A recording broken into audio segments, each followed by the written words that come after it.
متابعي قنوات شبكة الإعلام العراقي، أهلا وسهلا، مرحبا بكم وأسعد الله أوقاتكم بكل خير. هنا في لقاء مرتقب، في لقاء هنا بين الكناري والصقور.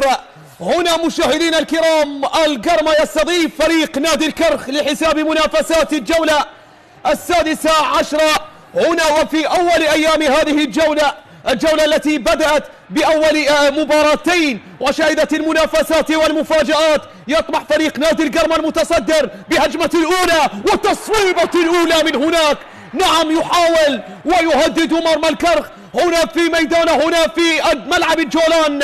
الفريق البرتقالي المتصدر الذي يسعى للحفاظ على الصدارة، يسعى لاقتناص النقاط الثلاث للارتقاء في جدول الترتيب وللحفاظ على هذه الصدارة، خاصة بعد تعثر فريق نادي أربيل أمام أمانة بغداد قبل قليل.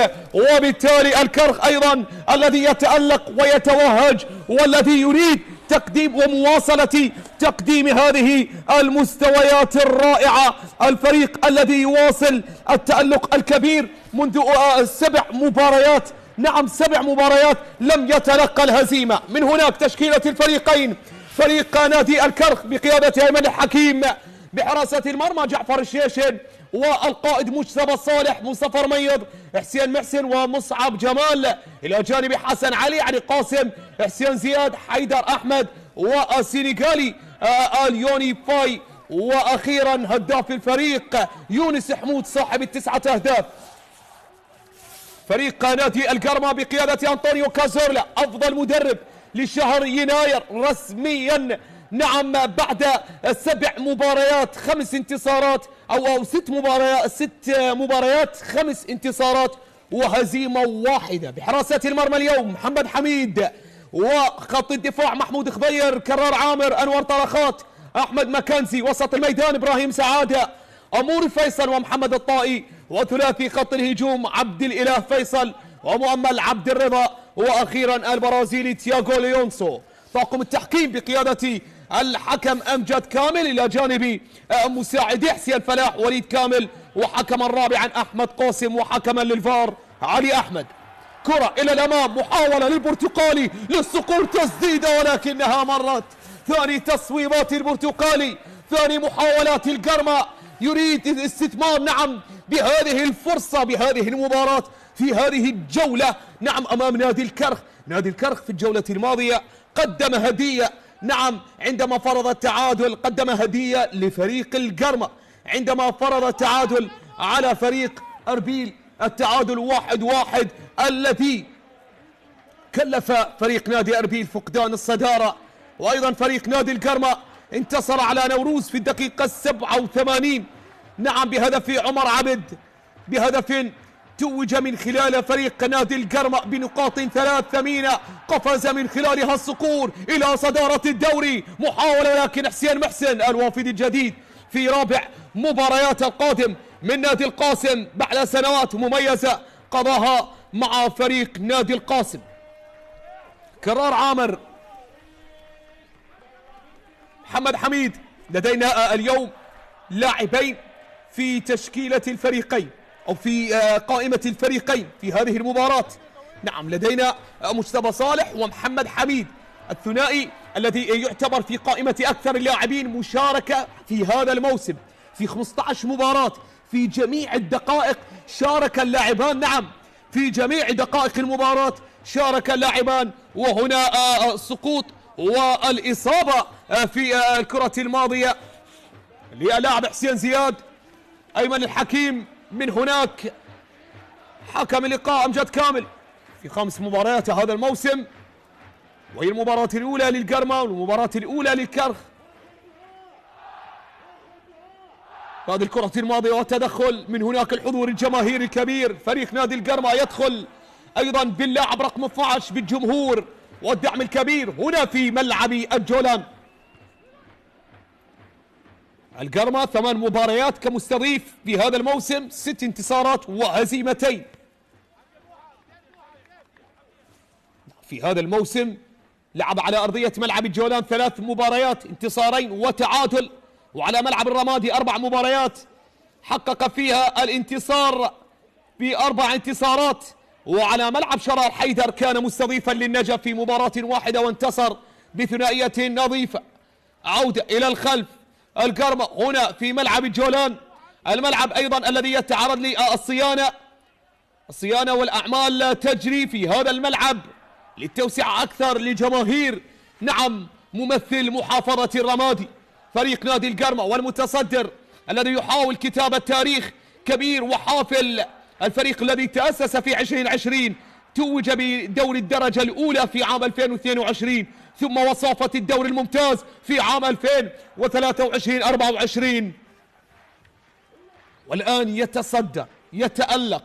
ومن هناك أيمن الحكيم بقيادة الكناري الساق والباحث والمفتش عن مواصلة التألق. آخر هزيمة للكرخ في الجولة السابعة أمام الشرطة 3-0، بعدها واصل التألق، واصل التوهج، تعادل وانتصر ولكنه لم يخسر طوال هذه الجولات. الجولة الثامنة الانتصار على الغراف، ثم تعادل مع زاخو، تعادل مع الموصل، ثم الفوز على النجف 2-0 والميناء 2-0، بعدها التعادل مع أمانة بغداد والانتصار على نوروز 3-0، وآخر المباريات التعادل مع أربيل. أمجد كامل حكم اللقاء، 14 بطاقة صفراء هذا الموسم، 3 بطاقات حمراء. تدخل في الكرة الماضية على اللاعب عبد الإله فيصل، هدف ثمين سجل في مرمى أمانة بغداد في الجولة قبل الماضية. كرة إلى الأمام في وسط الملعب، وبثالث مشاركاته في ثالث مبارياته، انطلاقة على اليسار، محاولة للوصول للعبور عن طريق يونس، عن طريق الهداف، عن طريق القناص، يحاول يمرر السلام، محاولة خطيرة، تسديدة خطيرة صدمت في الدفاع، والمتابعة لا زالت قائمة حتى الآن متابعة من دفاعات القرمة، عادت ووصلت، ومن هناك الكرة تعود لدفاعات فريق نادي القرمة. عودة فريق نادي القرمة يشهد هجوم وخطورة في الدقائق الماضية، في الدقيقة ولحظات الماضية، ولكن يستعيد الأمور إبراهيم سعادة في أقصى اليسار، التمرير لم تصل الكرة، عودة بمتابعة حاضرة من جانب الدفاع، عودة من جديد فريق نادي الكرخ يرتدي اليوم القميص الثاني، القميص الأبيض والموشح بالأسود. صراع بين يونس حمود وكرار عامر في هذه اللحظات. يونس حمود 9 أهداف، يواصل التألق، يواصل الإبداع في هذا الموسم، والعارف في طريق الشباك بالنسبة لفريق نادي الكرخ. هذه الكرة الماضية والصدام بين اللاعبين، أيضا الحديث والنقاش الحاد.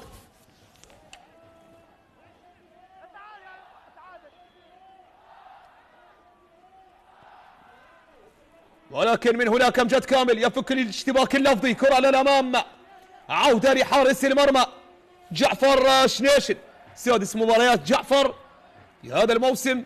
محمد شاكر هو الأكثر مشاركة بالنسبة لحراس مرمى فريق الكرخ، 9 مباريات لمحمد شاكر. كرة إلى الأمام في وسط الملعب، عملية التمرير في أقصى اليمين، متابعة حاضرة من جانب دفاعات القرمة. كرة إلى الأمام وصلت عن طريق محمود، نقل على جهته اليمنى، محاولة الوصول ولكن تقطع الكرة من جديد. العودة إلى الأمام لفريق الكرخ، أمامية الكرة، المراوغة والتخلص والتمرير على جهة اليسار، عملية الاستلام والتقدم العرضية، ولكن الدفاع من هناك والمتابعة. عودة من جديد على جهة اليمنى لمصلحة فريق نادي الكرخ، تعود في وسط الملعب عن طريق فاي اليوني السنغالي، والتمرير لعلي قاسم، علي قاسم إلى الأمام، محاولة متابعة من هناك والصدام والضرب في الكرة الماضية.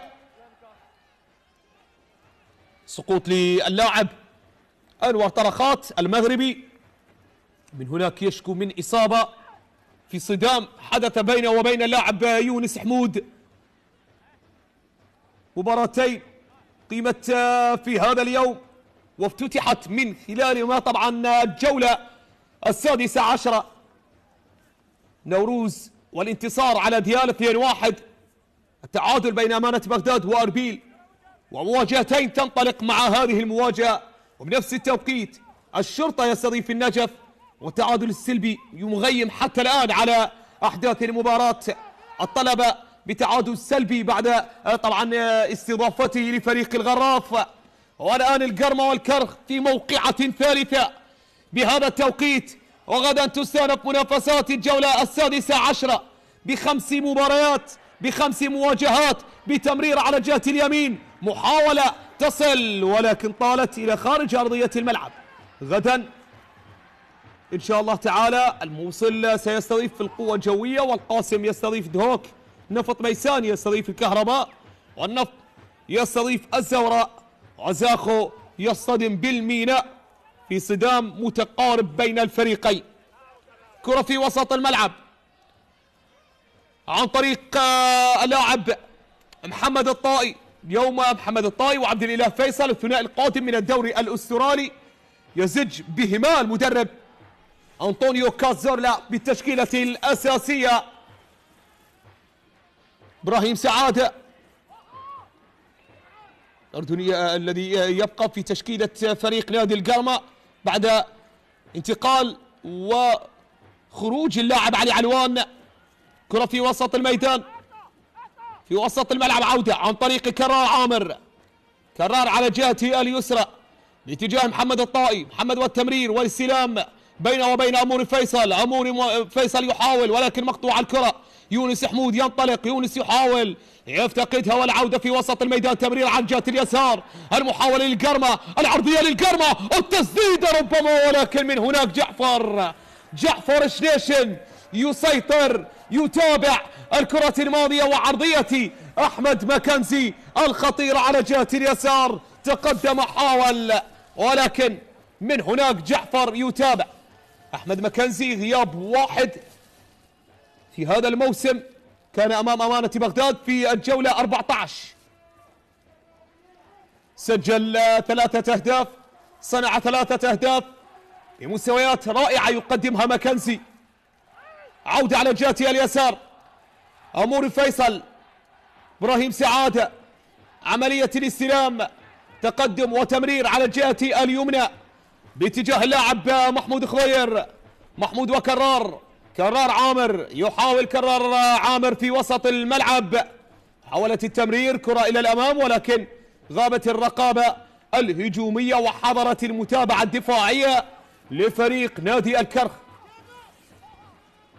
جعفر شنيش من هناك قادم من فريق نادي الميناء، تابع الكرة الماضية،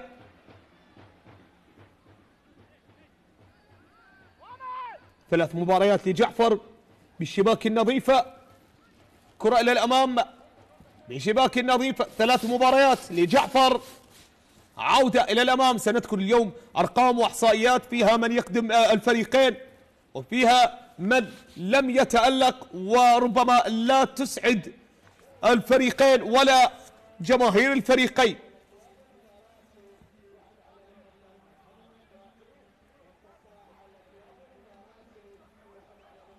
عودة إلى الأمام، فريق نادي الكرخ ثاني أكثر الفرق تسجيلا في ميدانه بعد الشرطة، ويأتي القرمة ثالثا في قائمة أكثر الأندية تسجيلا للأهداف.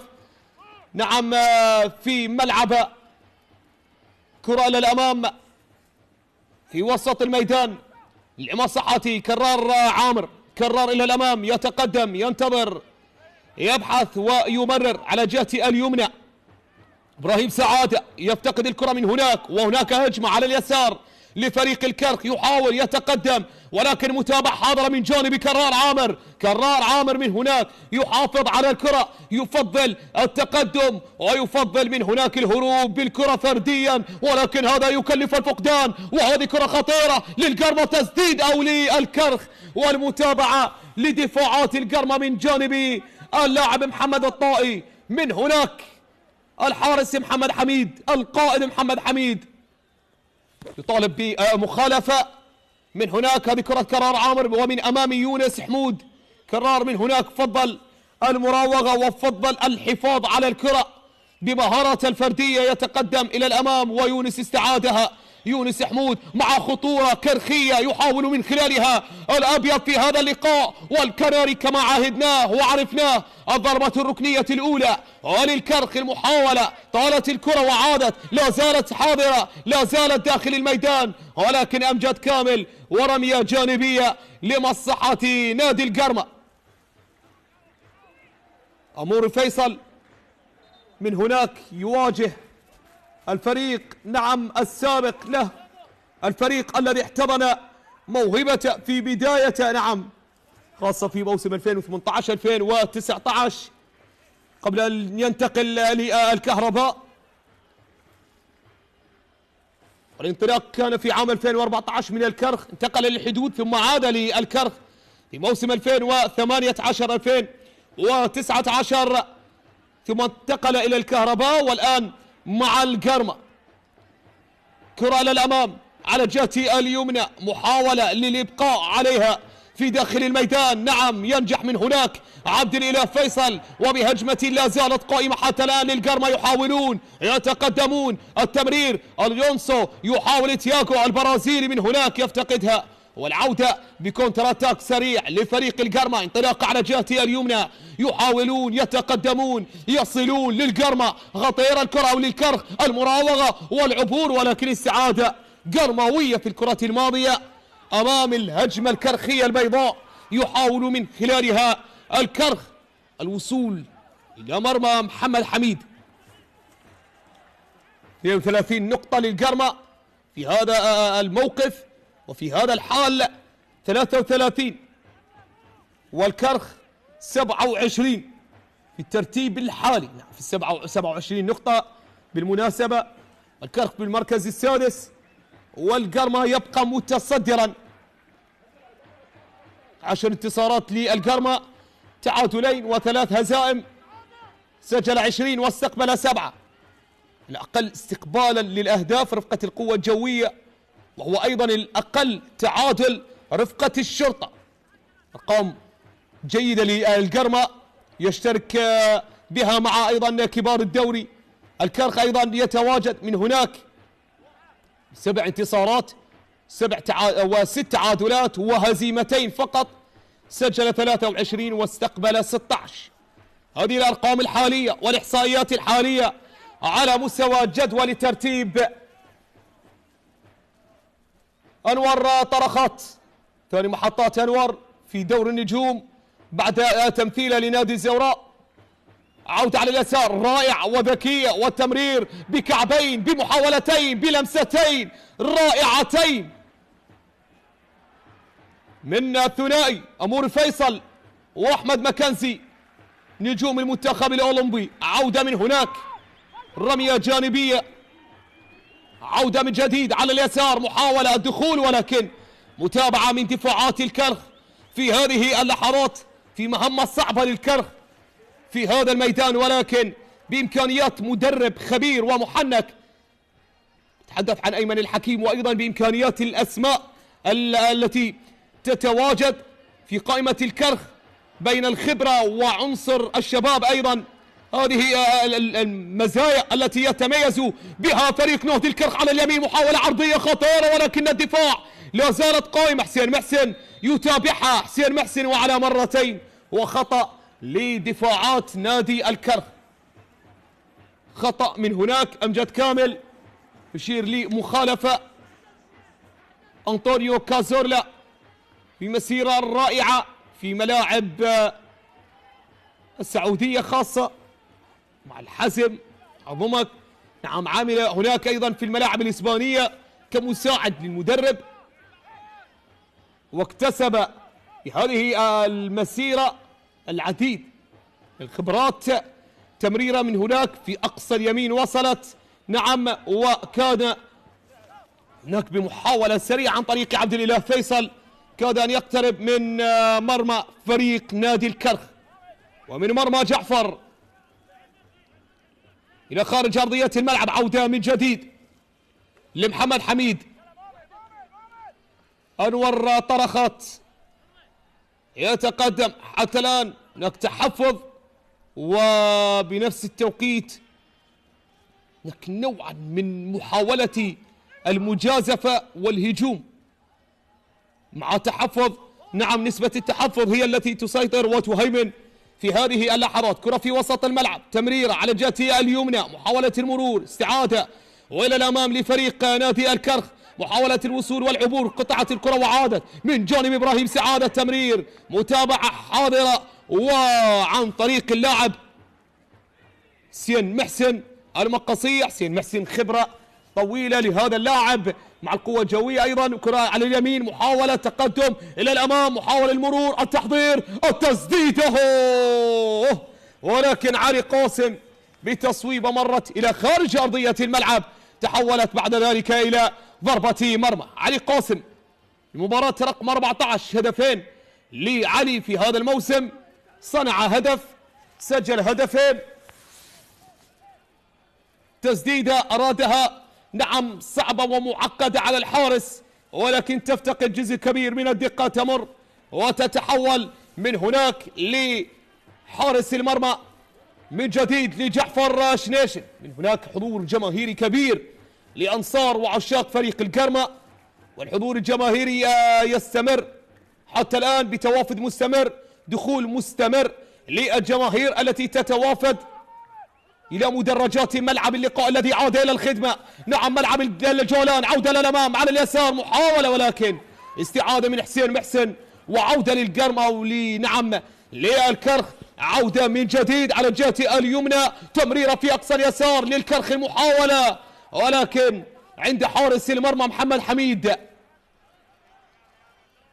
عودة في وسط الملعب، إبراهيم سعادة ولا عودة من جديد في وسط الميدان، تمريرة لمصلحة نادي القرمة في وسط الملعب، عملية النقل للكرة القصير لبناء هجمة جديدة للوصول إلى مرمى المنافس، للوصول لمرمى جعفر، تمريرة على اليسار يحاول من خلالها نعم من هناك تياغو البرازيلي يحاول يفضل رمية جانبية على ضربة مرمى، نعم لمواصلة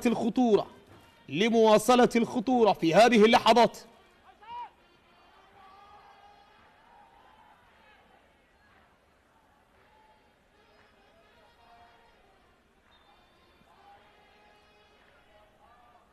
عودة رمية جانبية في وسط الملعب، محاولة الوصول والعبور، تقدم إلى الأمام، محاولة للمرور وبشطارة ومهارة لفريق الكرخ، يواصلون يمررون يتقدمون يحاولون إلى الأمام، الدخول، المرور، الله الله الله الله الله الله على التلاعب والمحاولة من جانب يونس حمود، ولكن ينتصر بهذا الصراع اللاعب محمد الطائي ويحافظ بإصرار كبير، نعم ويمنع، حاول من جهة أولى ومراوغة من جهة ثانية، ولكن من هناك بإصرار من جانب محمد الطائي وصراع ينتصر نعم من خلال محمد الطائي مع خطورة كرخية لا زالت قائمة حتى الآن، ولكن محمد حميد والسيطرة على الكرة الماضية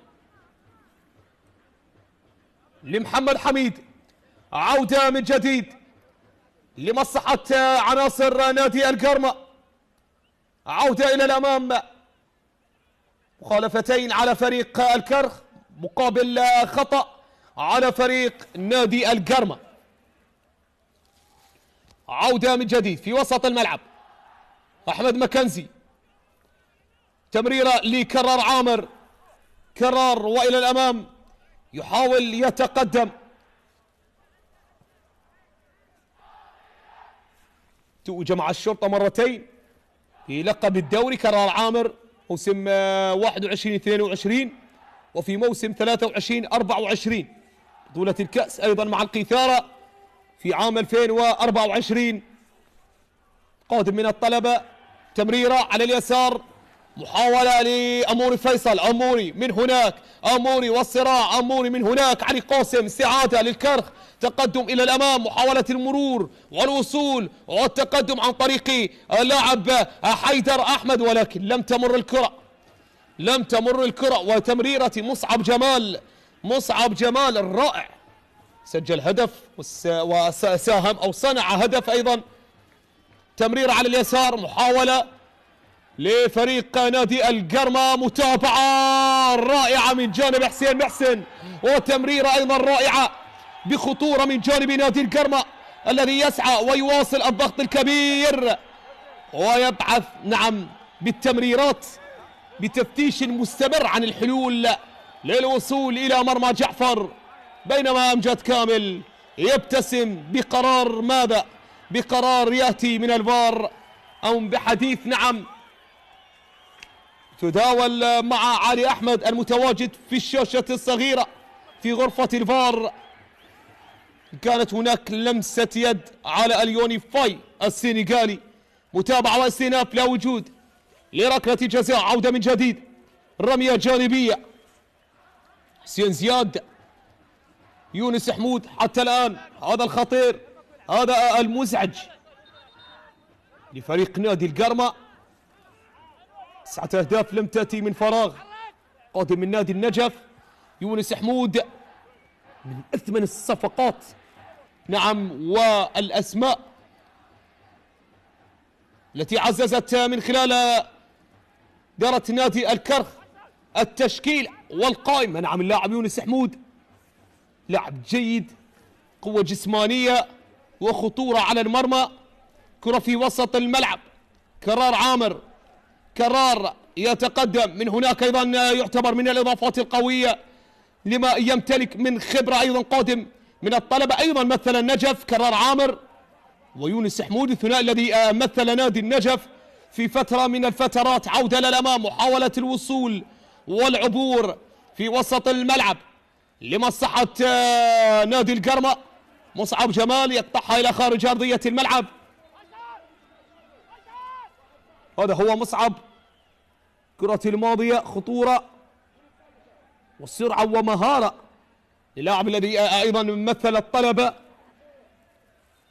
في ثاني مواسمه مع نادي الكرخ، اللاعب مصعب جمال، بينما جماهير وعشاق نادي القرمة الحاضرة في مدرجات ملعب اللقاء هنا في ملعب الجولان في رابع مباريات القرمة على هذا الملعب في هذا الموسم، انتصارين وتعادل للقرمة على هذا الميدان. محاولة على جهة اليمنى للقرمة، ولكن متابعة دفاعية من لاعب فريق نادي الكرخ. عودة من جديد، محاولة إلى الأمام لبناء هجمة جديدة للقرمة، تمرير على الجهة اليمنى، حسين محسن والمتابعة. عودة من جديد في وسط الميدان، نقلات يفتقدها من هناك فريق نادي الكرخ، والعودة للبرتقالي للصقور الغربية لمحمود خضير. عودة من جديد بنقلات للاعب أمور فيصل وإبراهيم سعادة، يفتقد إبراهيم بمتابعة دفاعية حاضرة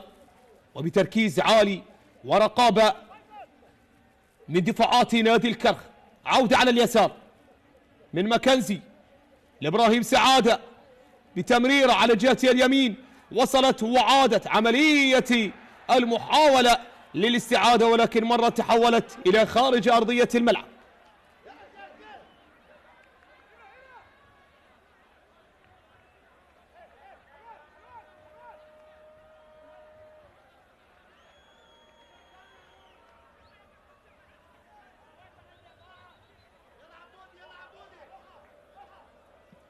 تمر الكرة الماضية من عبد الإله فيصل، كرة إلى الأمام بالراس، نقلات بين محاول وبين مدافع وبين باحث وبين مفتش عن انتصار، عن تألق، عن تواجد في القمة، وبين باحث عن من يريد المواصلة والتألق.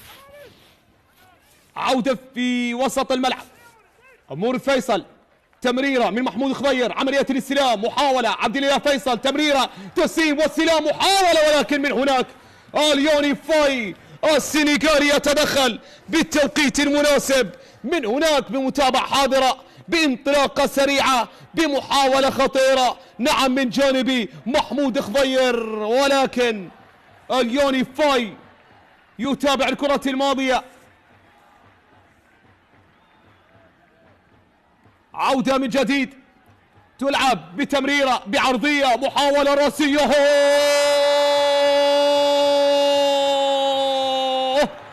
البرازيلي يدون أول أهداف البرازيل تياغو، وأول أهداف في المباراة. نعم إنهم قادمون من أجل القمة، من أجل اعتلاء هرم الترتيب، ومن هناك يسجل الهدف الأول فريق نادي القرمة برأسية مخادعة لجعفر شنيشن. نعم مغالطة ومخادعة لدفاعات فريق نادي الكرخ.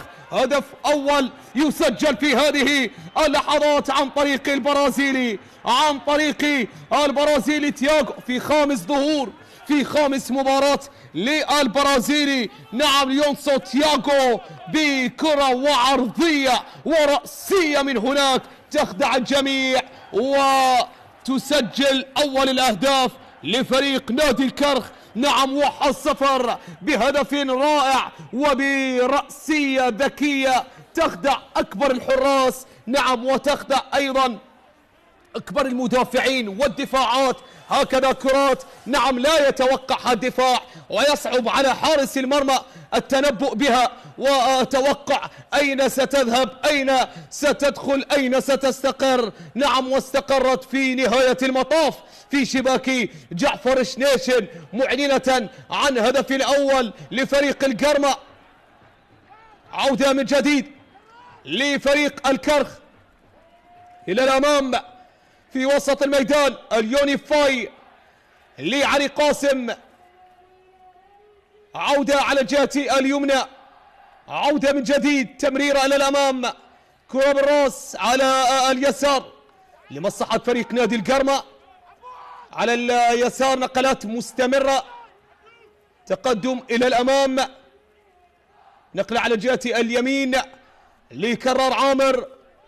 القرمة يتقدم، يسجل، وفي خامس ظهور تياغو يسجل أول أهدافه. تمرير إلى الأمام، محاولة لمصلحة تياغو ولكن يفتقد الكرة الماضية إلى ضربة مرمى. تياغو ليونسو قادم من نادي شيتشوان اف سي الصيني، كانت له تجربة في الملاعب القطرية مع معاذر، في الملاعب الإماراتية رفقة خورفكان، أيضا كانت له تجربة أيضا مع الظفرة في الملاعب الإماراتية. تمريرة إلى الأمام في أقصى اليمين، متابعة حاضرة من جانب الدفاع، وأيضا متابعة ثانية من جانب محمد حميد. عودة من جديد في وسط الملعب، محاولة الوصول إبراهيم سعادة وإلى الأمام، متابعة من جانب كرار عامر في وسط الملعب، عودة إلى الأمام على اليسار، محاولة الوصول، المرور، المراوغة، التفوق، التوغل، التقدم، المحاولة لا زالت قائمة، متابعة حاضرة من جانب الدفاعات نادي القرمة في الكرة الماضية. عودة على اليسار، تنقل وبتقدم إلى الأمام، نسبة الاستحواذ واضحة صورة عزيزي المشاهد، 57 للقرمة 43 للكرخ، متقاربة تقريبا النسبة مع التفوق للقرمة بالنتيجة في هذه اللحظات. في أول نصف ساعة يسجل فريق نادي القرمة هدف التقدم. عودة إلى الأمام، مصعب في هذه اللحظات، تمريرة السهل الممتنع بالتمرير على جهة اليمين، متابعة حاضرة مع سقوط مزدوج لدفاعات نادي القرمة، ومتابعة من هناك للبرازيلي ولكن صدام من هناك. أمجد كامل يقول التدخل على الكرة كما يشير وكما تشاهدون. نعم مشاهدينا الكرام، كرة إلى الأمام إلى خارج أرضية الملعب، تحولت جانبية لمصلحة محمود خبير. حسين زياد، هناك أمجد كامل، الموسم الماضي أمجد كامل أدار مباراة للقرمة، كانت أمام دهوك وانتصر القرمة 1-0 في الجولة 36، وأيضا أدار مباراة في الجولة 22 للكرخ، كانت أمام نفط ميسان وانتصر بها نادي الكرخ بثنائية مقابل هدف وحيد.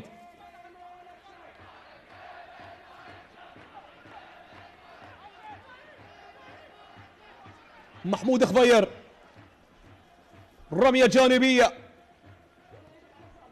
في وسط الملعب، عودة من جديد، نقلة على جهة اليسار باتجاه مكانسي.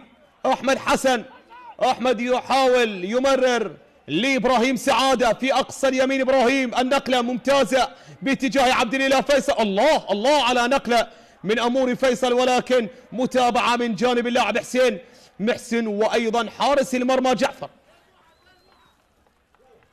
لاعب حسين محسن أيضا انتقالات الشتوية القادم من نادي القاسم.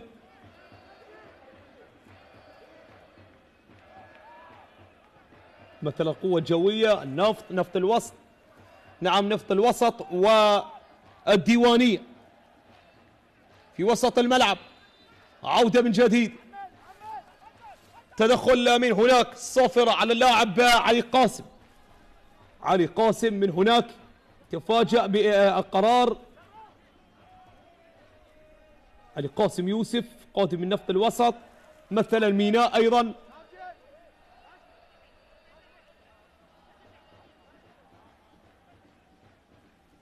سجل في مرمى نوروز، سجل في مرمى الموصل.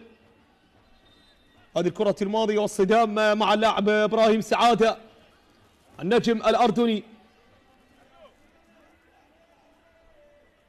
قادم من محرق البحريني، مثل أيضا الخور القطري. وهذه ثاني محطاته مع الأندية العراقية بعد تمثيله للزوراء في موسم 2022-23. ومن هناك الحضور الجماهيري والفرحة والتفاؤل على محيا أنصار وجماهير فريق نادي القرمة. وهذه كرة الهدف الأول، هدف التقدم، هدف القبض على الصدارة أكثر وأكثر بالنسبة لفريق القرمة. وأمام من؟ أمام نادي الكرخ الذي يتألق ويمر بظروف مميزة ورائعة جدا. تياغو ليونسو وإبراهيم سعادة. من هناك الثنائي الذي يشكو أيضا من إصابة. إبراهيم سعادة، هل سيتابع؟ يغادر إبراهيم سعادة لتلقي العلاج خارج أرضية الميدان. أمجد كامل من هناك والحديث والمتابعة. العصبية عامل مع أحد المتواجدين في الكادر التدريبي في هذه اللحظات، أمجد كامل، والاستئناف للحظات رائعة مشاهدينا الكرام لفريق القرمة، ولحظات يسعى من خلالها فريق نادي الكرخ للتعادل، للعودة بالنتيجة من جديد في وسط الملعب. عودة لمصلحة اللاعب حسين محسن، مخالفة لمصلحة الكرخ لحسن علي. تياغو، عودة من جديد لفريق نادي الكرخ إلى الأمام، ترسل على اليسار، متابعة في وسط الملعب السنغالي. من هناك حسين محسن من جديد في وسط الميدان، عودة من جديد في وسط الملعب. هتافات مستمرة لأنصار وعشاق فريق القرمة، هتافات الدعم والمؤازرة حتى الآن في لحظات يسودها الترقب وتسودها أيضا المنافسة القوية بين الفريقين بتمريرة سريعة من هناك وطويلة، انطلاقة تياغو البرازيلي، ولكن من هناك لا زالت قائمة المحاولة، المرور، التمرير، ولكن أمور فيصل من هناك أرادها لعبد الإله فيصل ولكنها لم تصل. عرضية من هناك على الجهة اليمين من جانب إبراهيم سعادة، عودة إلى الأمام، متابعة حاضرة من جانب اللاعب عبد الإله فيصل، انطلاقة سريعة من جانب يونس وعلى اليسار حسين زياد. حسين يتقدم، تمريرة باتجاه اللاعب من هناك يونس حمود، يسقط يونس حمود في هذه اللحظات، يتألم، يشكو من إصابة بتمريرة سريعة طويلة، انطلاقة سريعة من جانب أمور فيصل. أمور على اليمين لم تصل، لم تنقل بالشكل الصحيح من جانب أمور فيصل، بمتابعة دفاعية حاضرة من دفاعات نادي الكرخ. قفل اللعب، العودة للاطمئنان على صحة اللاعب يونس حمود. له ثالث صدام بين اللاعبين كرار عامر واللاعب أيضا يونس حمود. منذ بداية اللقاء كانت هناك منافسة شرسة وقوية بين اللاعبين على المستوى الشفوي وأيضا على مستوى الالتحامات البدنية والاعتراضات من هناك من جانب أيمن الحكيم المدرب السوري. في هذه اللحظات يعترض غير راضي على قرار حكم المباراة.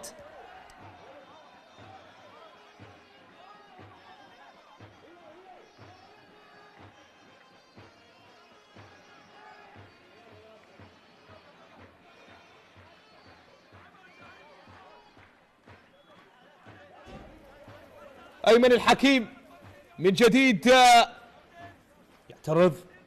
39 مباراة قاد بها فريق نادي القاسم، أنقذ نادي القاسم في الموسم قبل الماضي من الهبوط.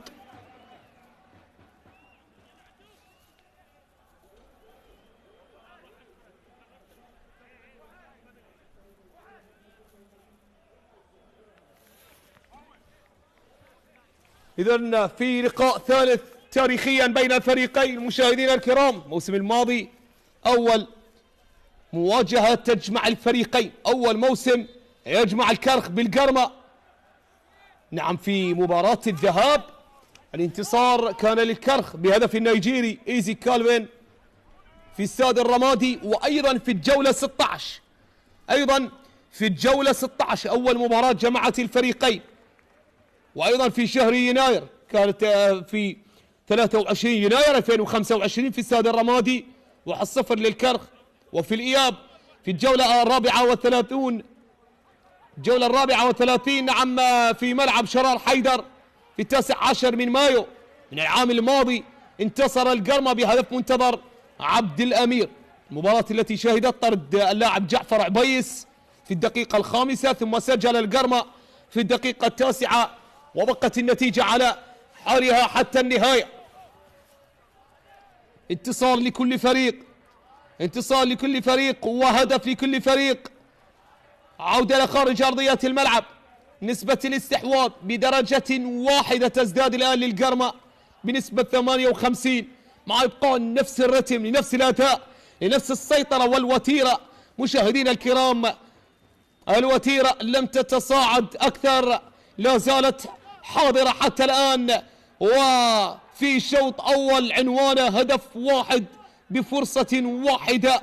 نعم، ومحاولات مستمرة للكرخ وللقرمة. تدخل من هناك عبد الإله فيصل، والمطالبة في الكرة الماضية خطأ للاعب مجتبى صالح.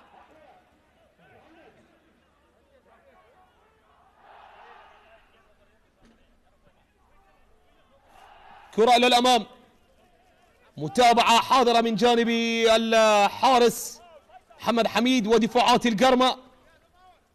محمد حميد فقط تسديدة واحدة للكرخ كانت خطيرة في شوط المباراة الأول، تسديدتين نعم للقرمة أيضا كانت خطيرة. عودة في وسط الملعب، تمريرة، متابعة دفاعية من دفاعات القرمة، تمريرة إلى الأمام، محاولة الوصول، استعادة ولكن تحولت وإلى خارج أرضية الملعب إلى رمية جانبي.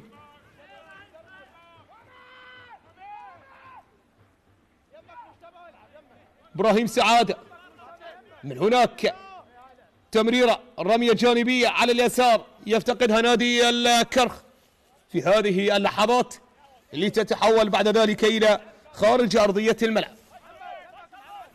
كرة إلى خارج أرضية الملعب، تحولت الرمية جانبية إلى الخارج، تحولت من جديد حتى الآن في هذه المساحة اللعب يستمر وبرميات جانبية للقرمة وللكرخ، والصراع على هذه الجهة بمحاولة في هذه المساحة لبناء هجمة من خلالها.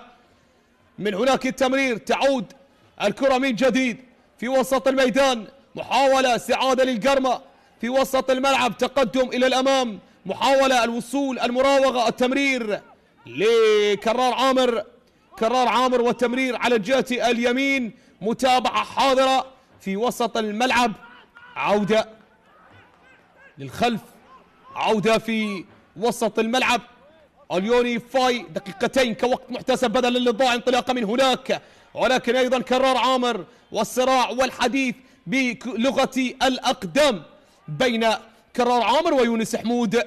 عودة على الجهة اليسرى، محاولة الوصول والتقدم، عودة للأمام لمصلحة اللاعب علي قاسم، تمرير على الجهة اليمنى، محاولة من جانب علي قاسم، متابعة للدفاعات وإلى كرار ومحمد حميد، وفي وسط الملعب نقلها محمد حميد وللأمام، عادت بين أموري وبين ليونسو تياغو، بعيدة على أموري فيصل، عادت الكرة لجعفر شنيشن.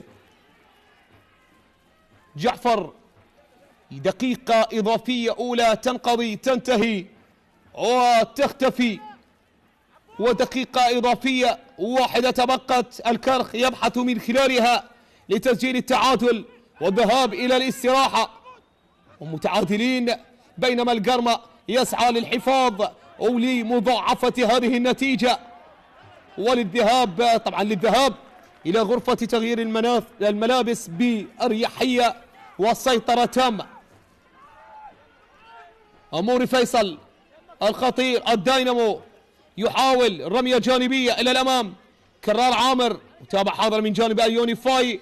اليوني في الكرة الماضية وصدام بين قلبي الدفاع للقرمة وللكرخ.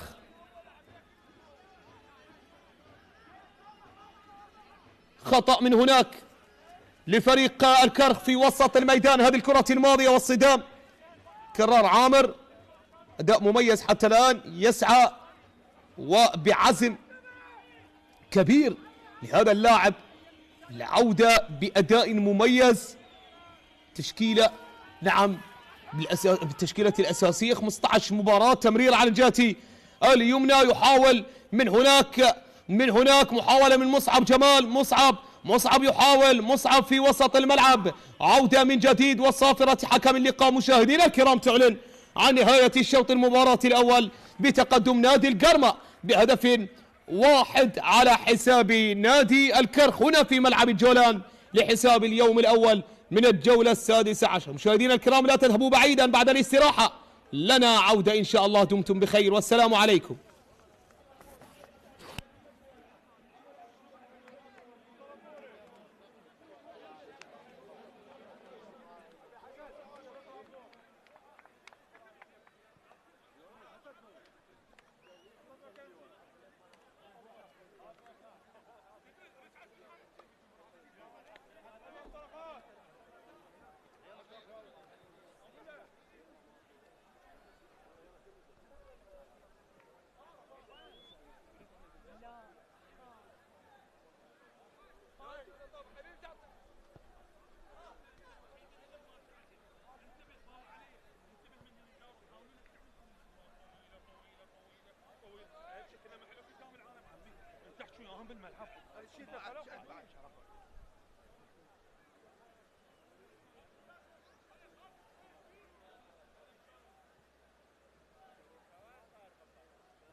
اليمين لمصلحة نادي الغراف بهذه اللحظات. كرة داخل منطقة الجزاء، هذه كرة محاولة وخطيرة.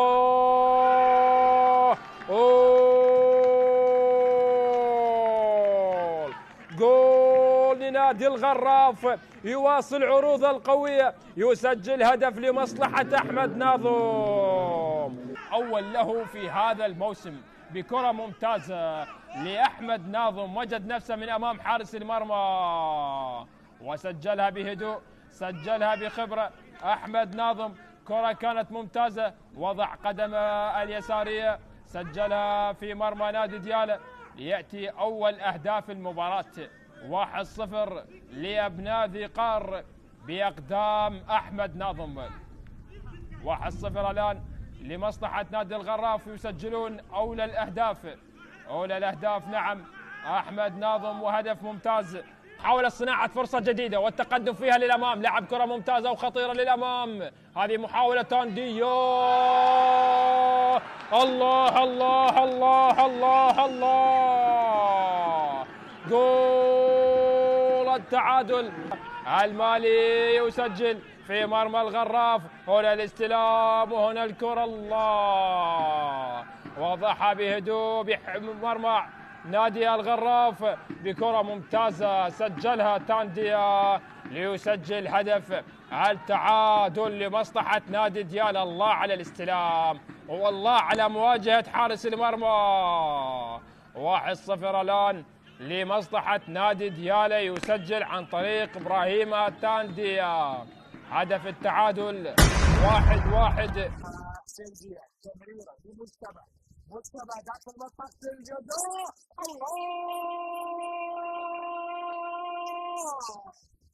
الله يونس حمود للكناري كناري العاصمة عالي بالسماء. الله، مجتمع لحمود وكناري العاصمة عالي بالسماء. الله الله الله الله، على طريقة الكبير أبو ذنون، على طريقة يونس محمود، وهو اسمه قريب أيضا يونس حمود. الله، صعبة. طبعا على رضا عبد العزيز، صعبة. اي نعم، افرح يا رجل. ينكر لكن منطقة الجزاء، الكرة الخطيرة. الله،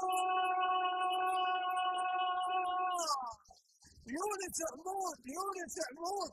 الله يا حمود للكناري، كناري العاصمة عالي بالسماء. هذا الرجل راسه يشتغل يا جماعة، لا تكلوا على مساحة الجزاء، نفس الطريقة راسه يشتغل يا جماعة، راسه يعمل بشكل ممتاز، لا تقولوا راسه الجزاء. يونس حمود تاسع أهدافه. الله يا ربع عبد العزيز اللي يتصدى بركلة الجزاء، لكن هاي صعبة. طبعا على طريقة الكبار. الله منتظر البال. هذا جمال، هذا مصعب عالي.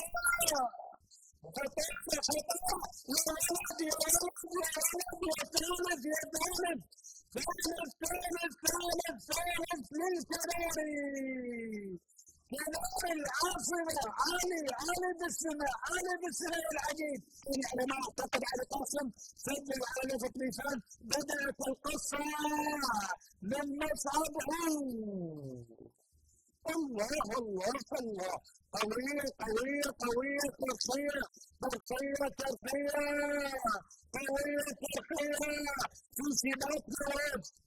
في سباق موعود. يا ولد والله علي قاسم، برادة حاسم. 3-0 للكناري دخل المربع مع العجيب. بعد ذلك الاستمرار، هذا محمد سامي الى الحارث حاتم. الحارث حاتم إلى محمد سامي والكرة العالية. الله الله لو نفذها كما أراد. هدف مهند أبو طه يسجل أول أهداف الصقور. الله الله الله القوة الجوية. شوفها بالإعادة هنا التمريرة وصلت للحارث حاتم اللي اختار العودة لمحمد سامي، وبذلك الكرة العالية أرادها بالباكورد والمتابعة الآن، والكرة اللي بلغت حارس المرمى مصطفى جاسم. وهنا الهدف الأول يصل لمصلحة القوة الجوية. مهند أبو طه يرسم على هذا الهدف، وبذلك التقدم الآن للقوة الجوية بعدما سجل بشباك فريق النجف. يعود اليوم ويسجل على القاسم مهند أبو طه. هنا كرة تعود بهذه اللحظات على الطرف الأيمن، ونفذ لا زالت داخل منطقة الجزاء. الله الله الله الله جول ثاني لمصلحة القوة الجوية. لا يحتفل يسجل بمرمى الفريق السابق الحارث حاتم، ولا يحتفل هنا. الله الله على هدف يحمل مع المشاعر، يحمل مع ذكريات وأيام جميلة. هذه اللقطة، هذه الكرة اللي نفذت بصورة جميلة، تحدث عن الإرسال، وهنا المتابعة. لكن هل هنالك راية؟ لا أعتقد. لا ليس هنالك راية. والحارث حاتم بفينشنج ولا أروع يسجل ثاني أهداف الصقور، ثاني أهداف القوة الجوية بشباك فريق القاسم. لا شيء في هذه اللحظات. عودة على اليسار خطيرة انفراد، التسديد الهدف الأول لمصلحة أمانة بغداد. المغربي يسجل هدف الأسبقية بانطلاقة واختراق لدفاعات فريق نادي الجرمة، وهو الغائب عن الانتصار منذ الجولة التاسعة. أي تمرير من الحارس عبد العزيز عمار هو الذي بدأها، وجبار كريم لمسها وأنهاها واختتمها اللاعب كمال القرع من فوق الحارس محمد حميد. في الكرة الماضية يخدع الجميع وينطلق ويخترق ويضع فريق أمانة بغداد بهدف الأسبقية. أحمد خلف تدلل على سعادته بهدف أول. كرة على اليمين، محاولة للرد الأول. الله الله الله الرد السريع للصقور البرتقالية. مشاهدينا الأفاضل، بانطلاقة قوية وبالنيران الصديقة. بهدف أول حتى جاء يوسف أمارو وبعرضية اختراقية من هناك تسكن في شباك أمانة بغداد. أي انطلاقة للجرمة، وأي رد وأي عودة، كيف لا، وهي أمسيتهم لاستعادة المركز الثاني. كيف لا، وهي الأمسية التي يريد أن يرتقي من خلالها إلى مركز ثاني وإلى مطاردة المتصدر أربيل. من جانب الدفاع، من جانب عباس ياسين لا زالت عودة على اليمين، تسديده. الله الله الله الله الثاني للصقور، وبتصويبة عبد الله عبد الاله غازي الوافد الجديد، وفي أول ظهور وفي أحدث ظهور وفي أول الأهداف واللمسات وفي أول تصويبات القادم من الملاعب الأسترالية. وعلى إضافة قوية وواعدة في صفوف فريق نادي الجرمة. أي استلام وتصويب، وعلى يمين عبد العزيز عمار، ومعها بثقة بتصويبة قوية بعيدة جدا وسريعة على يمين الحارس عبد العزيز عمار. أيضا بمساعدة الدفاع، كان هناك عبد الله خلف ساعد بإسكانها في شباك بغداد. نبيل كرار يتقدم، جهة العرضية باتجاه حسن عبد الكريم. بوقية الذي يحاول، بوقية يتقدم،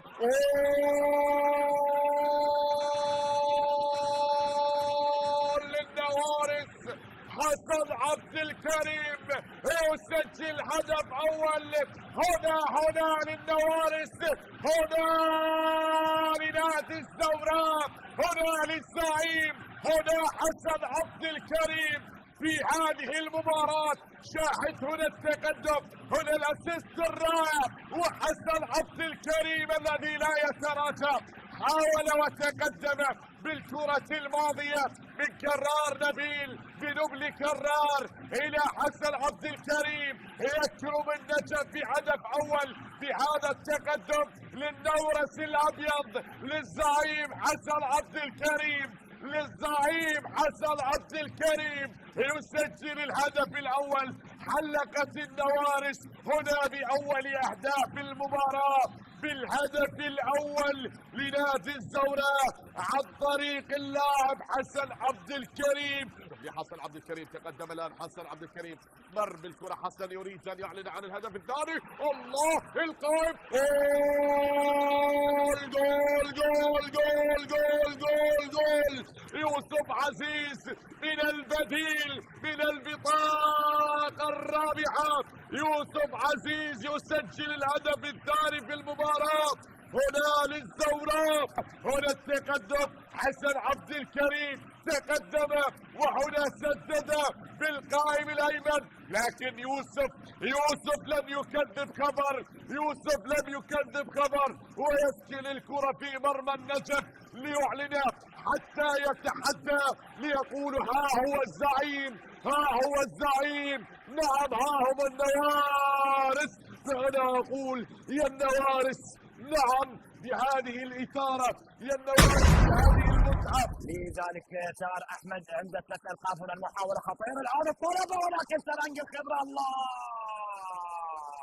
جول للأنيق، هدف للأنيق عريبي اللاعب الجزائري كريم عريبي يسجل اول اهداف المباراه بغفله من دفاعات اربيل.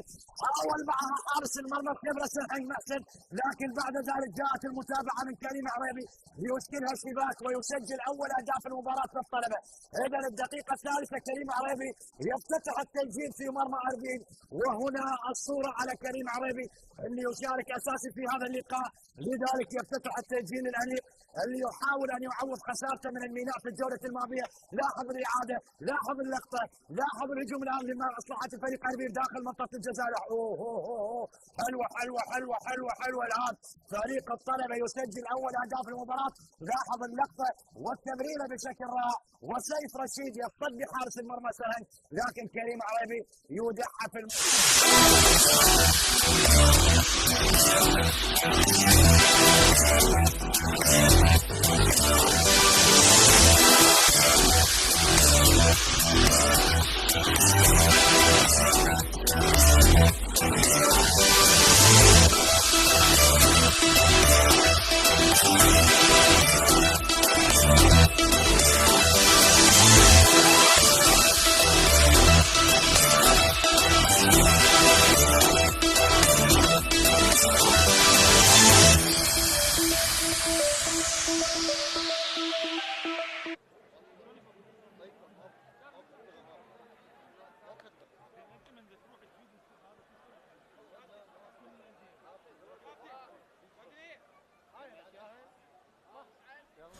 مرة أخرى مشاهدينا الكرام متتبعي قنوات شبكة الإعلام العراقي، هذه عودة لكم لمتابعة أحداث شوط المباراة الثاني بين فريقي القرمة والكرخ هنا على ملعب جولان. الشوط الأول انتهى بتقدم نادي القرمة برأسية اللاعب تياغو ألونسو، نعم في الدقيقة 32. تغيير أول لاعب رسول أحمد، أول الأوراق التي يدفع بها المدرب أيمن الحكيم بانتظار صافرة انطلاقة الشوط الثاني بقيادة الحكم أمجد كامل يساعد حسين فلاح ووليد كامل، وحكم الرابع أحمد قاسم، وحكم للفار علي أحمد. انطلقت صافرة العودة إلى شوط المباراة الثاني، لقاء القرمة والكرخ لحساب منافسات اليوم الأول من الجولة 19. فريق نادي القرمة يسجل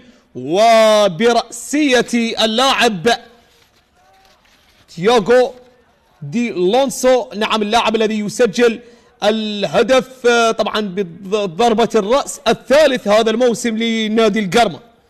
القرمة سجلوا بالرأس هدفين بينما نادي الكرخ سجل 4 كرات، نعم سجل 4 أهداف من ضربة رأسية، وهو ثالث الأندية تسجيلا بضربات الرأسية. كرة للأمام، محاولة من جانب اللاعب يونس حمود، من هناك يونس يحاول ومصعب جمال السقوط، وماذا هناك؟ نعم مخالفة مصحوبة ببطاقة صفراء. بالمناسبة علي قاسم غادر من تشكيلة الكرخ، وشارك بديلا له لاعب رسول أحمد في بداية الشوط الثاني. نعم في هذه اللحظات مصعب جمال يتحصل على البطاقة الصفراء. مصعب جمال هذه الكرة الماضية، وبطاقة صفراء على مصعب من جانب حكم اللقاء أمجد كامل في هذه اللحظات.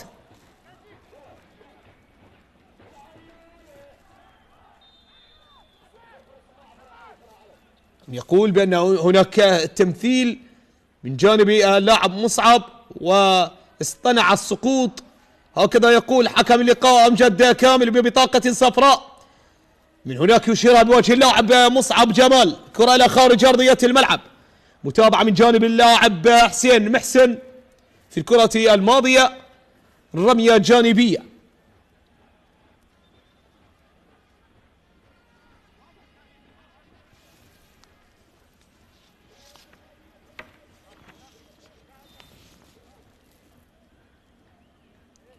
رمية جانبية، اللاعب عبد الإله فيصل القادم من الدوري الأسترالي على سنوات قضاها اللاعب مع سنترال كوست مارينرز الأسترالي. عودة في وسط الملعب، كرة في وسط الميدان من جانب اللاعب تياغو على اليسار، ولكن إلى خارج أرضية الملعب. تحولت متابعة من هناك من جانب اللاعب مصطفى رميض في الكرة الماضية يتدخل. 13 مباراة لمصطفى، هذه المباراة رقم 14، اللاعب الذي صنع هدف واحد في هذا الموسم. متابعة من جانب محمود خضير، والتمرير في وسط الملعب، عودة إلى الأمام من جانب اللاعب عبد الإله، تمرير على الجهة اليمنى بعيدة على اللاعب إبراهيم سعادة، تمريرة محمد الطائي، تمريرة اللاعب محمد الطائي أيضا القادم من ويسترن سيدني الأسترالي، أيضا من الملاعب الأسترالية قادم، وضمن صفقات فريق نادي القرمة في خضم الانتقالات الشتوية في هذا الموسم.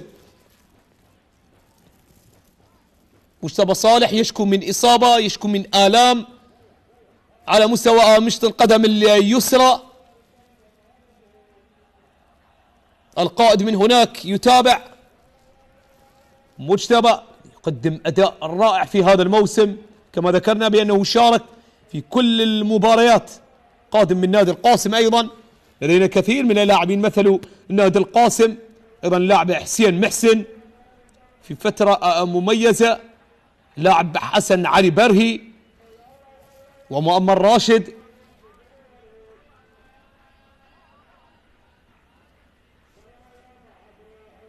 كرة تعود على اليسار، متابعة من جانب الدفاع على خارج أرضية الملعب، عودة من جديد على اليسار بمحاولة للكرخ مستمرة حتى الآن بعرضية من هناك، ولكن متابعة من جانب الدفاع وإلى خارج أرضية الملعب.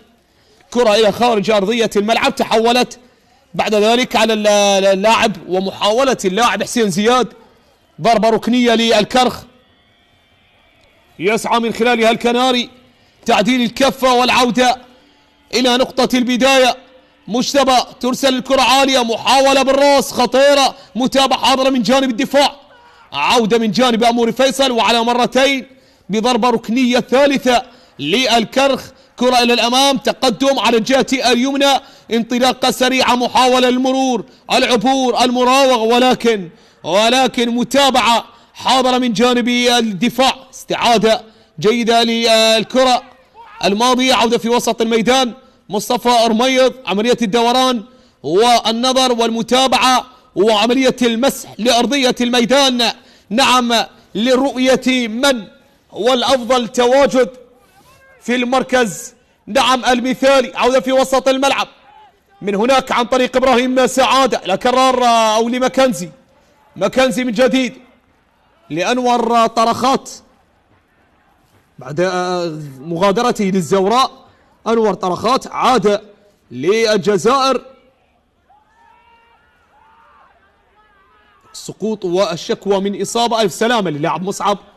نعم أنور طرخات انتقل إلى أولمبيك أصفي المغرب، عاد إلى بلاده، مثل الوداد الفاسي، مدد أيضا الفريق الجيش الملكي، وتوج معه بالدوري المغربي موسم 22-23. مصعب جمال يسقط على أرضية الملعب، يشكو من إصابة في هذه اللحظات. كرة في وسط الملعب، تقدم إلى الأمام، هناك هو ضرب في الكرة الماضية وعملية سيناف في اللعب. أمجد كامل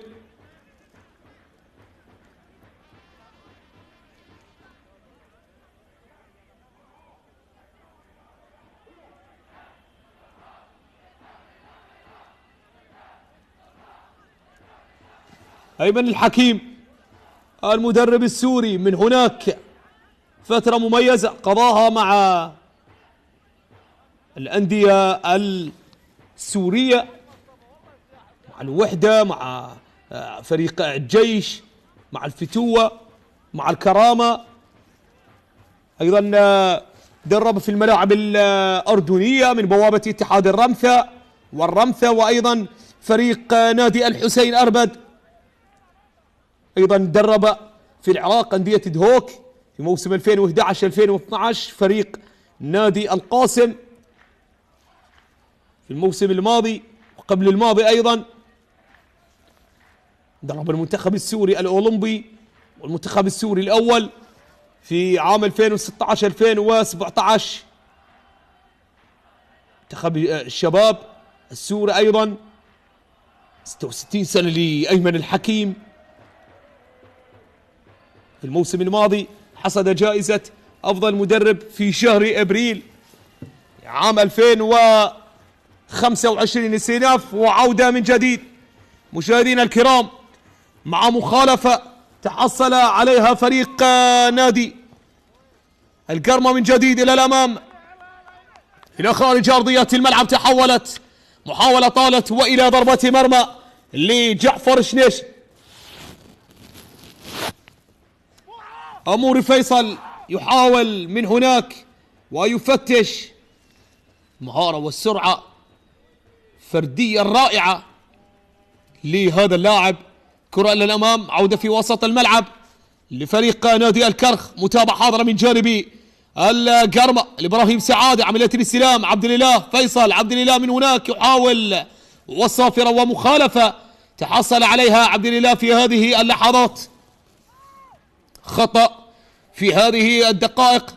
مجتبى الصالح في وسط الملعب، نقلة على الجهة اليسار، وصلت متابعة سلام، تسديد خطيرة جدا من جانب أحمد مكنزي في فرصة خطيرة، كان قريبا من تسجيل وإضافة الهدف الثاني. نعم اللاعب أحمد مكنزي، خطيرة الكرة الماضية بكنترول رائع من جانب أحمد مكنزي، والانطلاق والتصويبة القوية بيسراه. حاول مكنزي، صوب، سدد في كرة خطيرة جدا مرت بسلام.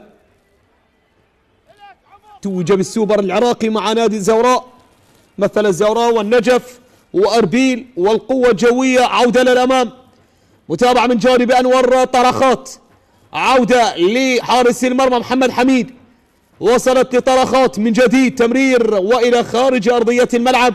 تحولت الكرة بعد ذلك إلى رمية جانبية لمصلحة عناصر نادي الكرخ. مصطفى رميض، حديث متواصل بين حكم الفار علي أحمد وأيضا حكم الساحة أمجد كامل. عودة في وسط الميدان، تمريرة خاطئة من جانب حسين محسن إلى خارج أرضية الملعب بعيدة على مجتبى الصالح. رمية جانبية من جديد تعود في وسط الملعب لفريق نادي القرمة لكرار عامر. إبراهيم سعادة إبراهيم لكرار من جديد، تمريرة إلى الأمام لكرار عامر، متابعة حاضرة من جانب الدفاع، نعم، والتأمين عند جعفر شنيشن للكرة الماضية. عودة من جديد لليونيفاي، اليونيفاي تمريرة إلى الأمام، متابعة حاضرة من جانب الدفاع، ترسل في وسط الملعب.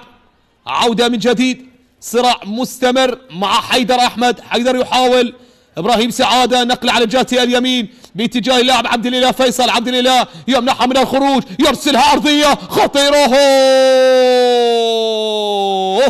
خطيرة وفرصة للقرمة، فرصة للقرمة تضيع من هناك. لم يتوقع وصولها اللاعب، نعم لم يتوقع تياغو اليونسو أن تصل الكرة وأن تصل عرضية عبد الإله فيصل لتتجاوز الخطوط الدفاعية للكرخ وتصل وتضيع على فريق نادي القرمة.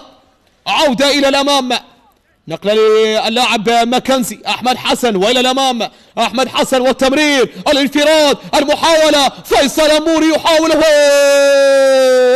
ولكن أموري من هناك يضيع فرصة الهدف الثاني. نعم في فرصة، وتتوالى فرص نادي القرمة بخطورة وضغط كبير في هذه اللحظات. أموري فيصل يحاول، ولكن جعفر يتصدى، جعفر شنيشن في الكرة الماضية. عودة إلى الأمام، انطلاقة نعم كانت ورائعة، هذه عرضية اليونسو التي سبقت ضياع فرصة أموري فيصل، سبقت فرصة أموري فيصل، ومن هناك المحاولة والمتابعة للكرة الماضية، وفي النهاية عند حارس المرمى تستقر عند جعفر شنيشن.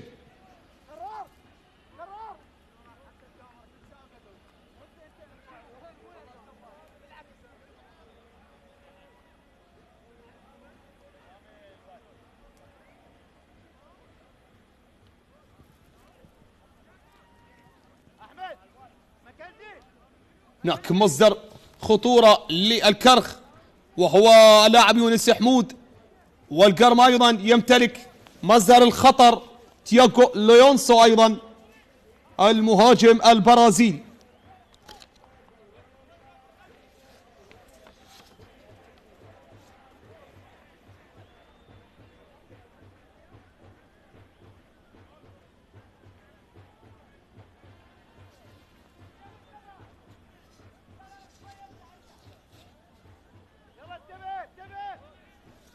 عودة من هناك من جديد لجعفر شنيشن، متابعة في وسط الملعب، عودة إلى الأمام في وسط الميدان. يونس حمود ثاني أكثر اللاعبين تسجيلا خارج الديار ب6 أهداف. لاعب يونس حمود الخطير والأكثر لعب في الموسم الحالي طبعا بدون غياب، 15 مباراة كاملة. اللاعب مجتبى صالح، وأيضا الحارس محمد حميد حارس نادي القرمة. كرة للأمام، عودة في وسط الميدان، تعود من جديد الكرخ 6 مباريات كضيف، 3 هزائم وتعادلين، أو 3 انتصارات وتعادلين وهزيمة واحدة. سجل 9 أهداف واستقبل 8، بينما نادي القرمة 8 مباريات كمستضيف، سجل 13 واستقبل هدفين. كرة من جديد، الأقل استقبالا كضيف هو فريق نادي القرم، تفوق بهذه الجزئية نعم في دور النجوم. لؤي العاني من هناك يعود للمشاركة، نعم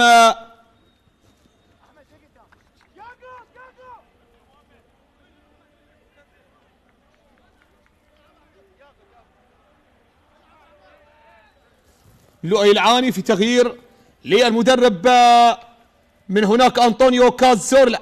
تمريرة إلى الأمام، متابعة حاضرة من جانب الحارس محمد حميد. 12 مباراة، هذه المباراة رقم 13 للؤي، سجل هدف وصنع 3.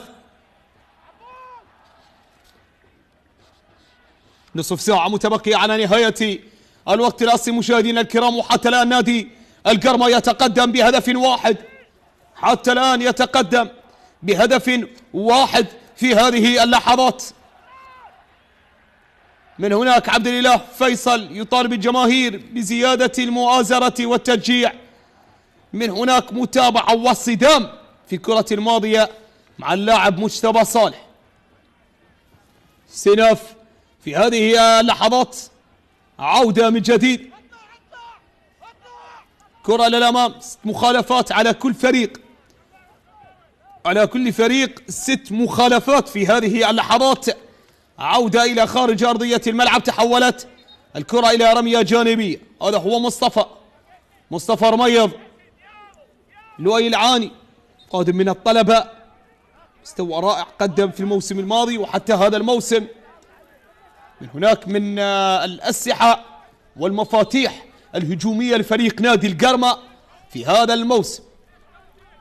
عودة من جديد، ماكنزي من هناك، والاعتراض والحديث في هذه اللحظات. عودة من جديد لفريق نادي الكرخ، رمية جانبية تلعب إلى الأمام، كرة في وسط الميدان، محاولة عن طريق أموري فيصل والتمرير على جهة اليسار. تعود الكرة من جديد لعناصر نادي القرم، الرمية جانبية. يوم أمس في المؤتمر الصحفي مدرب أنطونيو كازورلا ظهر وقال سنواجه فريقا جيدا وجاهزون لمواجهة الكرخ وطموحنا مواصلة الانتصارات. وأيضا قال بأننا نتعامل مع كل مباراة وفق ظروفها وطبيعة المنافس وجميع المباريات صعبة. وقال أيضا نحن بالصدارة ولكن ما زال الطريق طويلا وينتظرنا عمل كبير للحفاظ على أهدافنا. كرة ثابتة من هناك، نادي الكرخ من هناك يتحصل على مخالفة لفريق الكرخ على جهة اليمين، ترسل كرة عالية ولكن قليلا منخفضة بمتابعة دفاعية لفريق نادي القرمة. عودة من جديد على جهة اليسار لهجوم الكرخ وعلى اليمين لدفاعات القرمة. عودة من جديد للاعب حيدر أحمد، ولا الأمام محاولة وتسديدة إلى خارج أرضية الملعب، تحولت من جانب اللاعب حيدر أحمد، تصويبة قوية يحاول يسعى من خلال اللاعب حيدر أحمد، تصويبة تمر وإلى خارج أرضية الميدان. اللاعب عبد الإله فيصل كان حاضرا وكانت له كلمة في المؤتمر الصحفي وقال جاهزون لخوض المواجهة ونأمل المضي في تحقيق انتصار جديد لنا، وأيضا سنسعى لتحقيق نتيجة إيجابية أمام الكرخ وهو خصم صعب.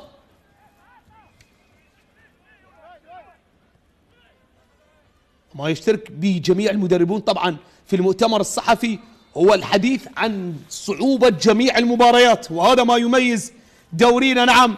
صعوبة التنبؤ حتى الآن ببطل الدوري، ونحن على مشارف نهاية المرحلة الأولى. الجولة 17 ستنطلق يوم الأربعاء. الكرخ ينزل ضيفا على ديالى في يوم الأربعاء القادم في افتتاح الجولة 17، بينما القرمة يستضيف نادي الطلبة في يوم الخميس القادم على هذا الملعب.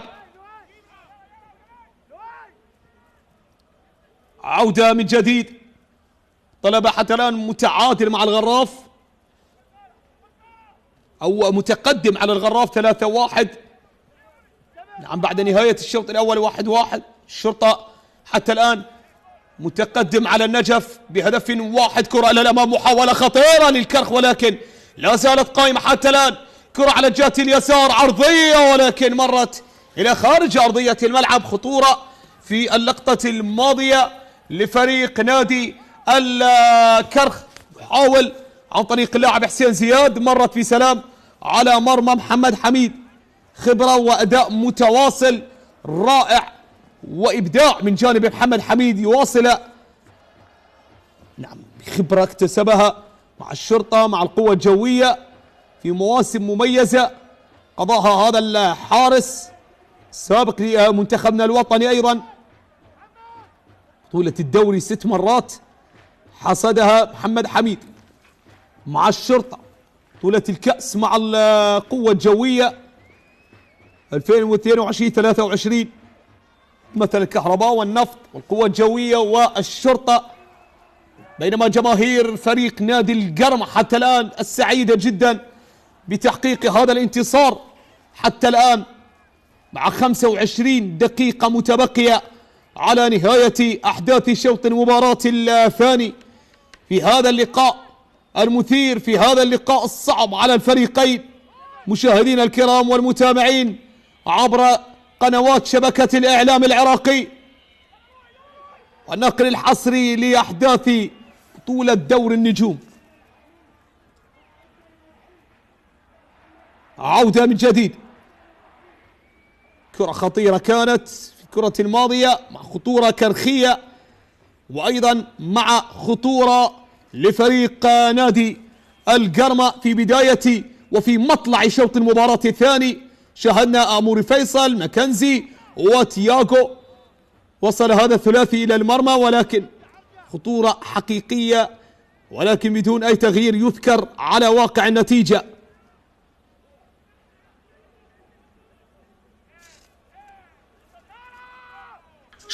عودة من هناك من جديد، عرضية إلى خارج أرضية الملعب، الكرة من هناك لحارس المرمى محمد حميد.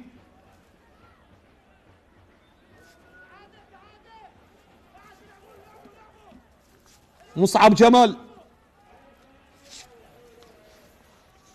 أمجد كامل. الموسم الماضي قبل الجولة 16 كان القرمة بالمركز 12 ب20 نقطة، 5 انتصارات، 5 تعادلات، 5 هزائم، سجل 17 واستقبل 13، بينما نادي الكرخ 12 نقطة بالمركز 18. تحدث عن الموسم الماضي قبل الجولة 16 ب3 انتصارات، 3 تعادلات، 9 هزائم، سجل 13 واستقبل 21. ثم التقى الفريقان في الجولة 16 في مباراة انتهت لصالح الكرخ بهدف اللاعب ايزي كالفين اللاعب النيجيري. عودة في وسط الملعب، نقلات ابراهيم سعادة وتمرير لأموري فيصل. أموري من هناك على جهة اليمين، محاولة انطلاقة سريعة عن طريق عبد الاله، العرضية، ولكن الدفاع يتصدى في الكرة الماضية وإلى خارج أرضية الملعب. رمية جانبية، عبد الاله، سرعة، مهارة لهذا اللاعب. عودة من جديد، رمية جانبية في هذه اللحظات تتحول إلى ضربة ركنية ولا رمية جانبية مع خطورة مستمرة لفريق نادي القرمة حتى الآن. بينما نادي الكرخ تصعب المهمة أكثر وأكثر أمام حضور جماهيري كبير، أمام فريق منتشي ومتعطش ومتصدر لسلم الترتيب. كرة إلى الأمام، تمريرة على الجهة اليسار، ولكن تأمين بالراس بالخبرة من جانب اللاعب مصطفى رميض يؤمن الكرة الماضية.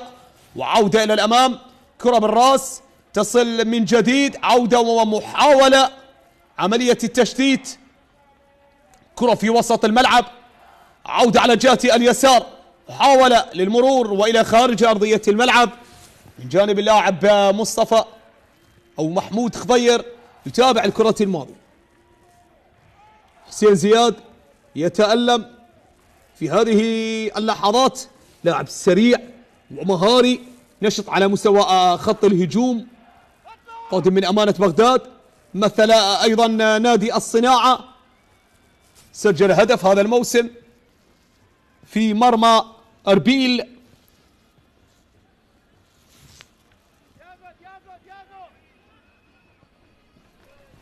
هدف التعادل والذي عثر من خلاله فريق نادي أربيل في الجولة الماضية وجعل فريق نادي القرمة يرتقي ويختطف الصدارة. عودة على اليسار، كرة الله على المرور والمحاولة المستمرة حتى الآن من جانب يونس حمود المقاتل، يواصل يحاول يمرر ولكن يفتقدها فريق نادي الكرخ وعودة من هناك كونتر اتاك سريع عن طريق أموري فيصل. أموري يحاول، أموري إلى الأمام، والصافرة تأتي من هناك لتعلن عن مخالفة لمصلحة أموري فيصل. سريع جدا أموري في الكرة الماضية، يشكو يتألم. انصدام حدث بينه وبين حسين محسن. هذه الكرة الماضية والتقدم والسقوط لأموري فيصل. سقوط لأموري فيصل في الكرة الماضية. عودة في وسط الملعب، أحمد مكنزي، عودة إلى الخلف باتجاه كرار عامر. كرار إلى الأمام، تلعب الكرة من هنا خطيرة لفريق نادي القرمة، خطيرة من جانب لؤي العاني. الله، ولكن جعفر شنيشن، نعم جعفر شنيشن في يقظة ورقابة وردة فعل للكرة الماضية الخطيرة من جانب لؤي العاني، خطيرة باختراق لدفاعات نادي الكرخ التي تعاني أمام هذه الكثافة الهجومية والخطورة البرتقالية للصقور. عودة إلى الأمام، محاولة على اليسار للوصول، تقطع الكرة. عودة من هناك، لا وجود لخطأ يقول أمجد كامل. وعودة للؤي، لؤي في وسط الميدان، لؤي العاني يتقدم ويمرر وينقلها باتجاه أحمد مكنزي. أحمد مكنزي إلى الأمام، يحاول يتقدم، ينطلق على اليسار، يحاول مكنزي حتى الآن يحافظ على كرته، ينتظر ويبحث عن المساندة ولكن تأخر. وفي النهاية رمية جانبية مع خطورة للقرمة مستمرة حتى الآن. رمية جانبية للقرمة في هذه الدقائق. مشاهدينا الكرام والمتابعين، هذه الكرة الماضية نعم والخطيرة من جانب لؤي العاني، في فرص مستمرة حتى الآن تتوالى نعم على مرمى جعفر وعلى الكرخ. عودة للأمام، تقدم، تمرير، سلام، نقلة إلى الأمام مع انطلاقة لمصعب جمال. مصعب يحاول ولكن تحولت الكرة بعد ذلك إلى خارج أرضية الملعب. تمرير، عودة في وسط الملعب، تقدم،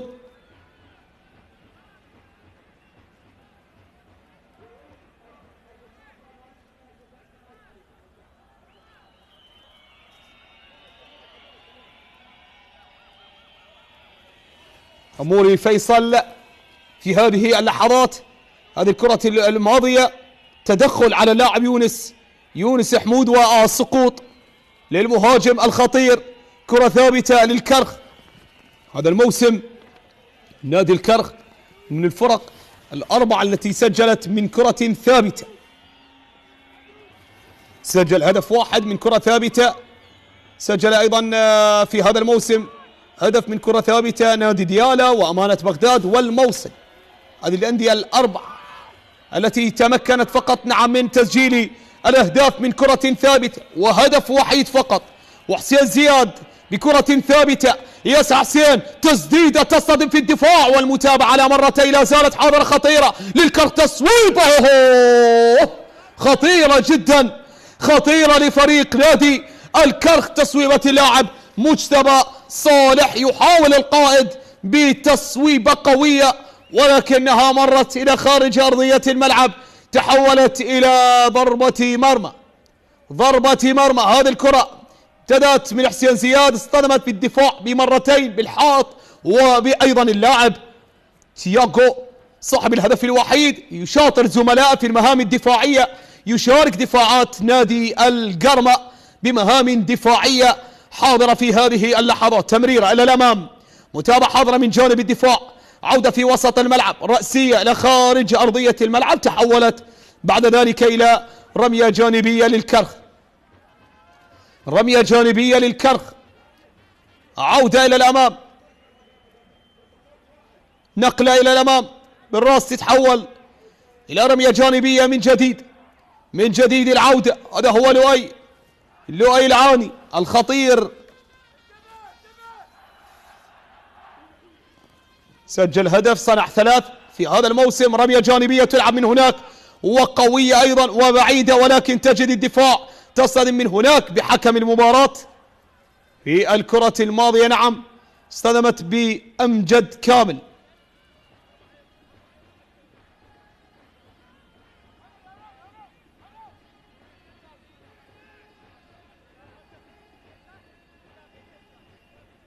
اسقاط للكرة الماضية. كرار عامر قلب الدفاع، مباراة كبيرة يقدمها كرار، ثقل كبير يرمى على طبعا على خط الدفاع، وخاصة على هذا اللاعب قلب الدفاع ما يمتلك من خبرة ومهارة أيضا بنفس الوقت. قلب دفاع مهاري. تحدث عن اللاعب كرار عامر وثقل الكبير على عاتق هذا اللاعب في خط الدفاع. بروح رياضية من هناك. تياغو ألونسو نعم يسعف لاعب فريق نادي الكرخ. حسين محسن، حسين زياد من هناك يشكو أيضا، يسقط في الكرة الماضية. إصابات التحامات كثيرة شاهدناها، وهذه أحد أبرز الكرات الخطيرة. وبأول لمسات لؤي العاني كاد أن يسجل الهدف الثاني لفريق القرمة. يغادر اللاعب حسين زياد وأيضا حسين محسن.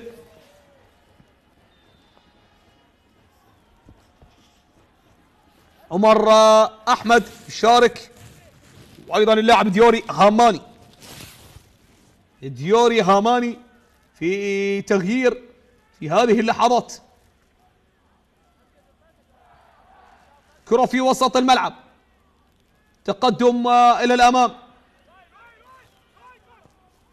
نقل على جهة اليسار لفريق نادي الكرخ، محاولة الوصول والعبور، متابعة من جانب إبراهيم سعادة، عودة من جانب اليوني فاي على اليسار من جديد، محاولة بعرضية للكرخ تصل خطيرة على جهة اليمين لمصلحة يونس حمود. يونس من هناك على اليمين، يونس يحاول يتقدم، يونس عرضية ولكن من هناك مكنزي يتابعها. مكنزي نعم سبق الثنائي تمثيل نادي النجف في فترة أيضا. ضربة ركنية من هناك لؤي العاني. محمد حميد يواجه من هناك الخطورة لفريق نادي الكرخ. حتى الآن محمد حميد بتركيز عالي، ترسل كرة عالية راسية بالراس، لا زالت قائمة حتى الآن. متابعة حاضرة دفاعية خطيرة للتصويب، تسديدة ولكن الدفاع طالت الكرة وتحولت وفي النهاية إلى خارج أرضية الملعب، تحولت إلى ضربة ركنية. ماذا هناك؟ ماذا هناك؟ نعم الاعتراض على قرار حكم المباراة. نعم ننتظر قرار حكم المباراة. ماذا هناك؟ كانت هناك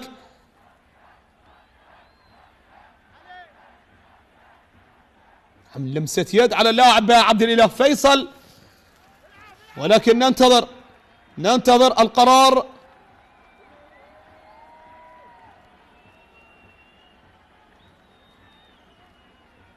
الكرة الماضية هو المحاولة لفريق الكرخ حتى الآن. نداء الفار. نعم مشاهدينا الكرام، لا وجود لركلة جزاء. هناك ضربة ركنية مع خطورة كرخية تستمر حتى الآن، حتى هذه اللحظات. نعم مشاهدينا الكرام، وفي 10 دقائق أخيرة ومثيرة أيضا. ترسل الكرة من هناك بضربة ركنية تصطدم في الدفاع، ضربة ركنية ثانية على التوالي من جديد، ثانية في هذه اللحظات. أموري فيصل يقف من هناك ليعترض الكرة في ضربة ركنية هي السادسة للكرخ. يبحث من هناك خطيرة راسية، من هناك جول وهدف التعادل. نعم ولكن يلغى الهدف مع انتظار نعم للتصديق أو لإلغاء الهدف بنداء يأتي من الفار من أحمد أو من علي أحمد المتواجد في غرفة الفار. من هناك ننتظر مشاهدينا الكرام والمتابعين في لحظات مثيرة جدا. حتى الآن لم ينتصر القرمة ولم يخسر فريق نادي الكرخ. كرة ومتابعة وتصويبة قوية جدا كانت من جانب اللاعب رسول أحمد البديل الذي شارك حديثا في مطلع شوط المباراة الأول بديلا لعلي قاسم يوسف. محمد حميد يشكو من إصابة، يسقط أرضا، يتلقى الإسعافات، يتلقى العلاج من الكادر الطبي، مع انتظار ما ستؤول إليه الأمور وما سيقرر علي أحمد المتواجد في غرفة الفار. ماذا سيقرر؟ ماذا سيقول؟ إلى ماذا سيرشد حكم المباراة أمجد كامل؟ بخطأ لمحمد حميد أم لركلة جزاء لفريق نادي الكرخ؟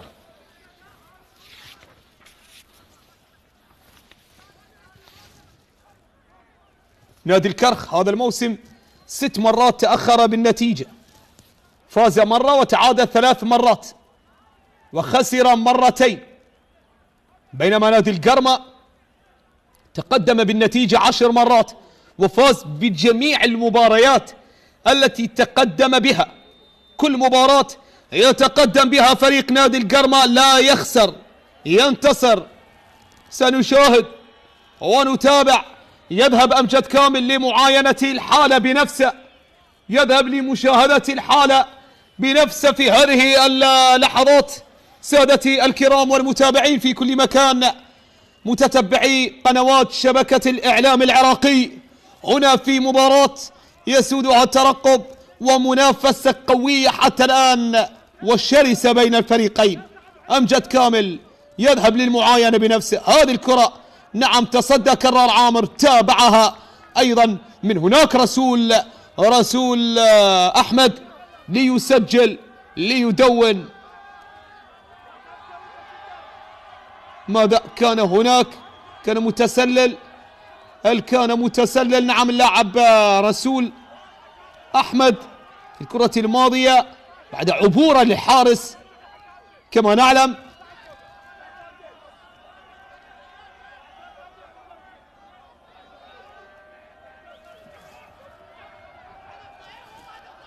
حتى الآن الانتظار المستمر لهذا القرار نعم قرار الفار. يعود من هناك أمجد بأي عودة، بأي قرار؟ هل هو سعيد للقرمة أم سعيد للكرخ؟ وهدف التعادل للكناري، هدف التعادل للكرخ، يسجل هدف التعديل. نعم يصدق على شرعية وصحة الهدف. هدف نعم لرسول أحمد لفريق نادي الكرخ في هذه اللحظات. نعم يعدل الكفة ويصدق الفار على صحة الهدف، هدف التعادل، ليبعث اللقاء من جديد ويبعث التحدي من جديد والمنافسة تولد من جديد بين الفريقين. هذه الكرة نعم بالراس اصطدمت بكرار عامر ولؤي حاول معها أيضا اللاعب تياغو البرازيلي، كان يقف أمامها ولكن بطموح كبير نعم وشغف كبير أيضا من جانب الكرخ. والرسول أحمد يسجل مع فرحة الحارس جعفر شنيشن، وهدف التعادل لمصلحة الكرخ. عودة في وسط الملعب، تمرير كرة بالراس، عودة من جديد تعود لمصلحة عناصر فريق نادي الكرخ. للقرمة جانبية حتى الآن المباراة لا تنتهي. نادي القرمة أهدر فرص حقيقية كانت قريبة من إنهاء المباراة، فرص حقيقية أهدرها كانت تقرب الفريق من حسم اللقاء، من حسم المباراة. عودة في وسط الملعب، رمية جانبية لنادي القرمة تلعب في وسط الميدان، عودة إلى الخلف، عودة من جديد في وسط الميدان للاعب أيمن أنور طرخات، كرار عامر، أمور فيصل، أمور إلى الأمام، أمور يحاول يتوغل ولكن يفتقدها، عودة إلى الأمام انطلاقة سريعة لفائدة مصعب جمال، مصعب يحاول، مصعب ينتظر، مصعب الخطير على اليمين، التوغل، المحاولة العرضية ولكن الدفاع من هناك. أنور طرخات يتابعها، أنور طرخات نعم ينقلها. عجيب أمر هذا الموسم، هذا الموسم حتى الآن لا يمكن أن نتنبأ بفريق يبتعد بالصدارة أكثر، لا يمكن أن نتنبأ بفريق يقبض على الصدارة لأكثر عدد ممكن من المباريات، لأكثر عدد ممكن من الجولات. نعم يفتقدها أو لا يحافظ عليها، هذا ما شاهدناه. إنها الصدارة الصعبة جدا، الوصول أو الحفاظ على القمة أصعب من الوصول إليها، أصعب من الوصول إليها. في هذه عبارة، نعم عبارة تطبق على هذا الموسم، عبارة وقاعدة نعم نشاهدها وهي تطبق بحذافيرها في هذا الموسم، نشاهدها تطبق وتحدث في هذا الموسم الصعب للغاية.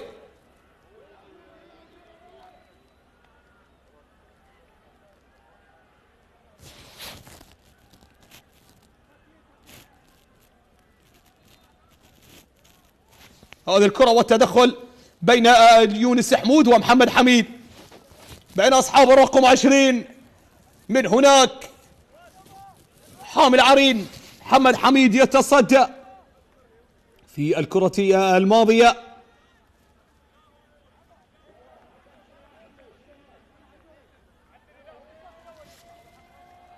تسع مباريات بشباك نظيفة محمد حميد هذا الموسم.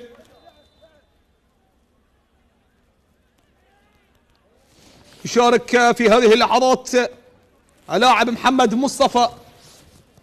محمد مصطفى يشارك، كرة للأمام، يواصل ربال الفريقين طبعا تدعيم الصفوف والزج باللاعبين، الزج بالأوراق البديلة والخيارات في دكة البدلاء. عودة إلى خارج أرضية الملعب، تحولت إلى ضربة ركنية لمصلحة نادي القرمة. للقرمة العودة من جديد، ضربة ركنية في هذه اللحظات. يحاول نادي القرمة استعادة التقدم من جديد، ضربة ركنية ترسل عالية، محاولة بالراس خطيرة لا زالت قائمة حتى الآن على الجهة اليمين، محاولة عرضية، متابعة من هناك تسديدة ولكنها مرت إلى خارج أرضية الملعب من جانب أنور طرخات. حاول أنور في الكرة الماضية، أنور يرتقي رفقة الهجوم، يصوب كرة مرت إلى خارج أرضية الملعب، ضربة مرمى لجعفر شنيشن. جعفر شنيشن زعيم نادي الكرك كان في الجولة الأولى أمام القوة الجوية 1-0، وأمام الشرطة في الجولة السابعة 3-0. كرة إلى الأمام، متابعة حاضرة من جانب الدفاع، عودة إلى الأمام في وسط الميدان. التعادل مع النفط في الجولة الرابعة، تعادل مع الكهرباء في الجولة السادسة، تعادل مع زاخو في الجولة التاسعة والعاشرة مع الموصل، والثالثة 10 مع أمانة بغداد، والجولة الخامسة 10 مع نادي أربيل. الحين نادي القرمة التعادلات كانت أمام زاخو في الجولة الثامنة، الجولة الثالثة أمام الزوراء تعادل سلبي، الجولة الثامنة أمام زاخو بتعادل سلبي أيضا. أول تعادل للقرمة هذا الموسم بنتيجة إيجابية 1-1.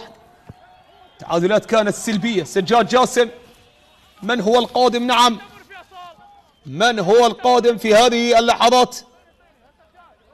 سجاد جاسم، وأيضا توجيهات لحكم اللقاء أمجد كامل لتهدئة الأمور وتهدئة الحالة العصبية التي يمر بها الفريقين وخاصة الجهاز الفني. كرة للأمام في وسط الملعب، تقدم إلى الأمام، نقلة على اليسار عن طريق يونس حمود إلى الأمام، يونس يحاول ولكن يفتقدها، عودة إلى الأمام، انطلاقة سريعة، تمرير على الجهة اليمين، انطلاقة خطيرة للقرمة، وصلت عرضية ولكنها طالت، عرضية وتصويبة بنفس التوقيت ولكن من جانب اللاعب والوافد الجديد عمر عبد صاحب الهدف القاتل والثمين والذهبي في المباراة الماضية، الذي سجل في مرمى نوروز في ملعب نوروز الهدف الذي أعطى نادي القرمة صدارة الدوري.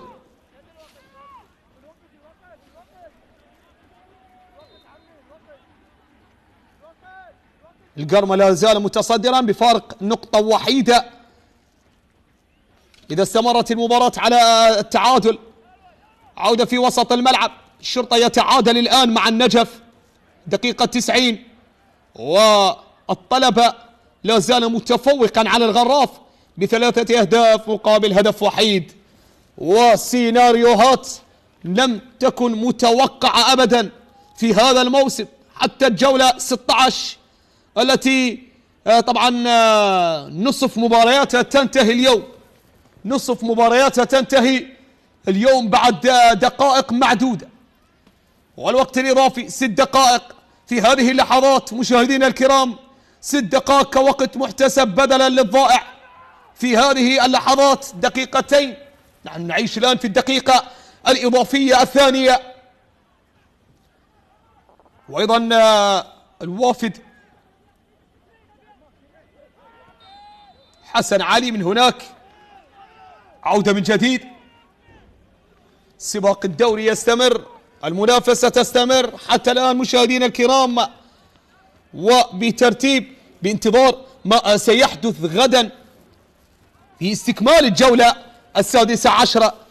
ماذا سيحدث من مفاجآت؟ أكيد لا نستبعد المفاجآت، نعم، ومخالفة التوقعات أيضا.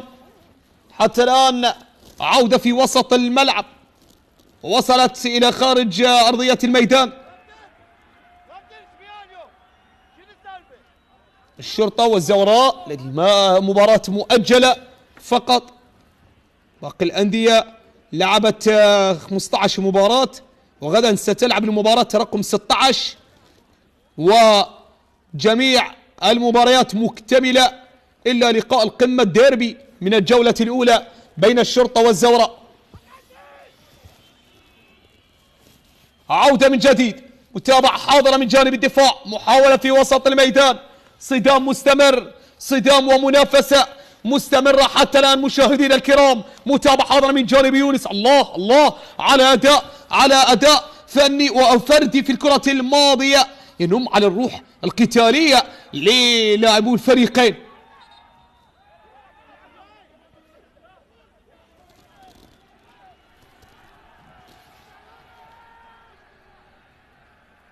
عودة على جهة اليمين، تقدم في وسط الميدان عن طريق ماكنزي، يحاول المرور والتقدم إلى خارج أرضية الميدان، تحولت إلى رمية جانبية، يحاول يتقدم حتى الآن في وسط الملعب، تقدم إلى الأمام، محاولة مستمرة، عرضية خطيرة ولكن متابعة دفاعية حاضرة في هذه اللحظات، تمريرة إلى الأمام، متابعة من جانب الدفاع في وسط الملعب. سجاد جاسم، سجاد إلى أموري فيصل والنقل على جهة اليسار، متابعة حاضرة من جانب الدفاع، وعودة من جديد،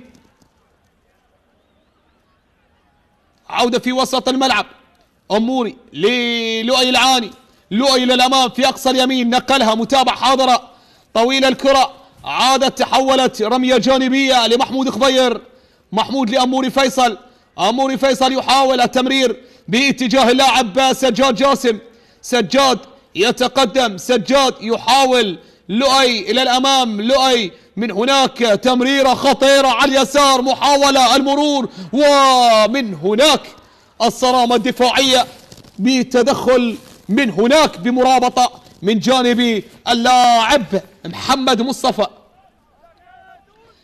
مصطفى الوافد الجديد. وهنا أيضا لدينا وافد جديد آخر، حيدر علي شقيق اللاعب مهند علي في هذه اللحظات، ميمي نجم المنتخب الوطني العراقي سيشارك في هذه اللحظات، أيضا من الأسماء الواعدة على خطى شقيقة الأكبر مهند علي، لاعب نادي دبا الفجيرة الإماراتي، وأيضا لاعب في صفوف نادي الشرطة العراقي في دور النجوم سابقا. كرة من هناك تلعب بالراس، يبعد من جانب الدفاع، عودة من جديد، صراع مستمر، صدام حاصل، ومحاولات ورغبة كبيرة للفريقين. عودة في وسط الملعب، من هناك محاولة المرور والوصول، ولكن كرار عامر، كرار والتمرير. لا زالت الكرة والدقيقة الإضافية الأخيرة التي نعيش على أنغامها، على لحظاتها، على جزئياتها، رأسية متابعة لا زالت حاصل. نعم، من هناك حاصل الضغط الكبير مع مرابطة دفاعية أيضا حاصلة من جانب عناصر نادي الكرخ. هذا التسلل أم ماذا؟ في الكرة الماضية سنتابع، سنشاهد، سنترقب القرار في هذه اللحظات. سقوط للؤي، هذه الكرة الماضية، وكان متسللا ماكنزي في الكرة الماضية بقرار حكم المباراة. ألف سلامة للاعب لؤي العاني، يشكو من إصابة في هذه اللحظات، يسقط أرضا في لحظات الترقب. حتى الآن لم تنتهي المباراة، بل هدف نادي الكرخ بعث اللقاء والتحدي من جديد، من جديد بعث اللقاء.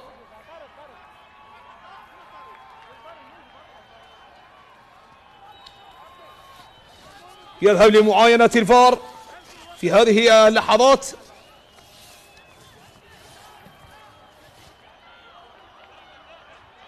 إن كانت هناك بطاقة حمراء أم ماذا على اللاعب محمود خضير. يشهد نعم من هناك ويشاهد الحالة بنفس الحكم. من هناك أمجد كامل يذهب للمعاينة، ذهب للمعاينة بنفسه وصدق على هدف التعادل للكرخ. الآن يذهب ويعود أيضا بقرار ربما أيضا لا يسر فريق نادي القرمة، لأنه قرار نعم يقول نعم بطاقة صفراء لمحمود خضير في هذه اللحظات.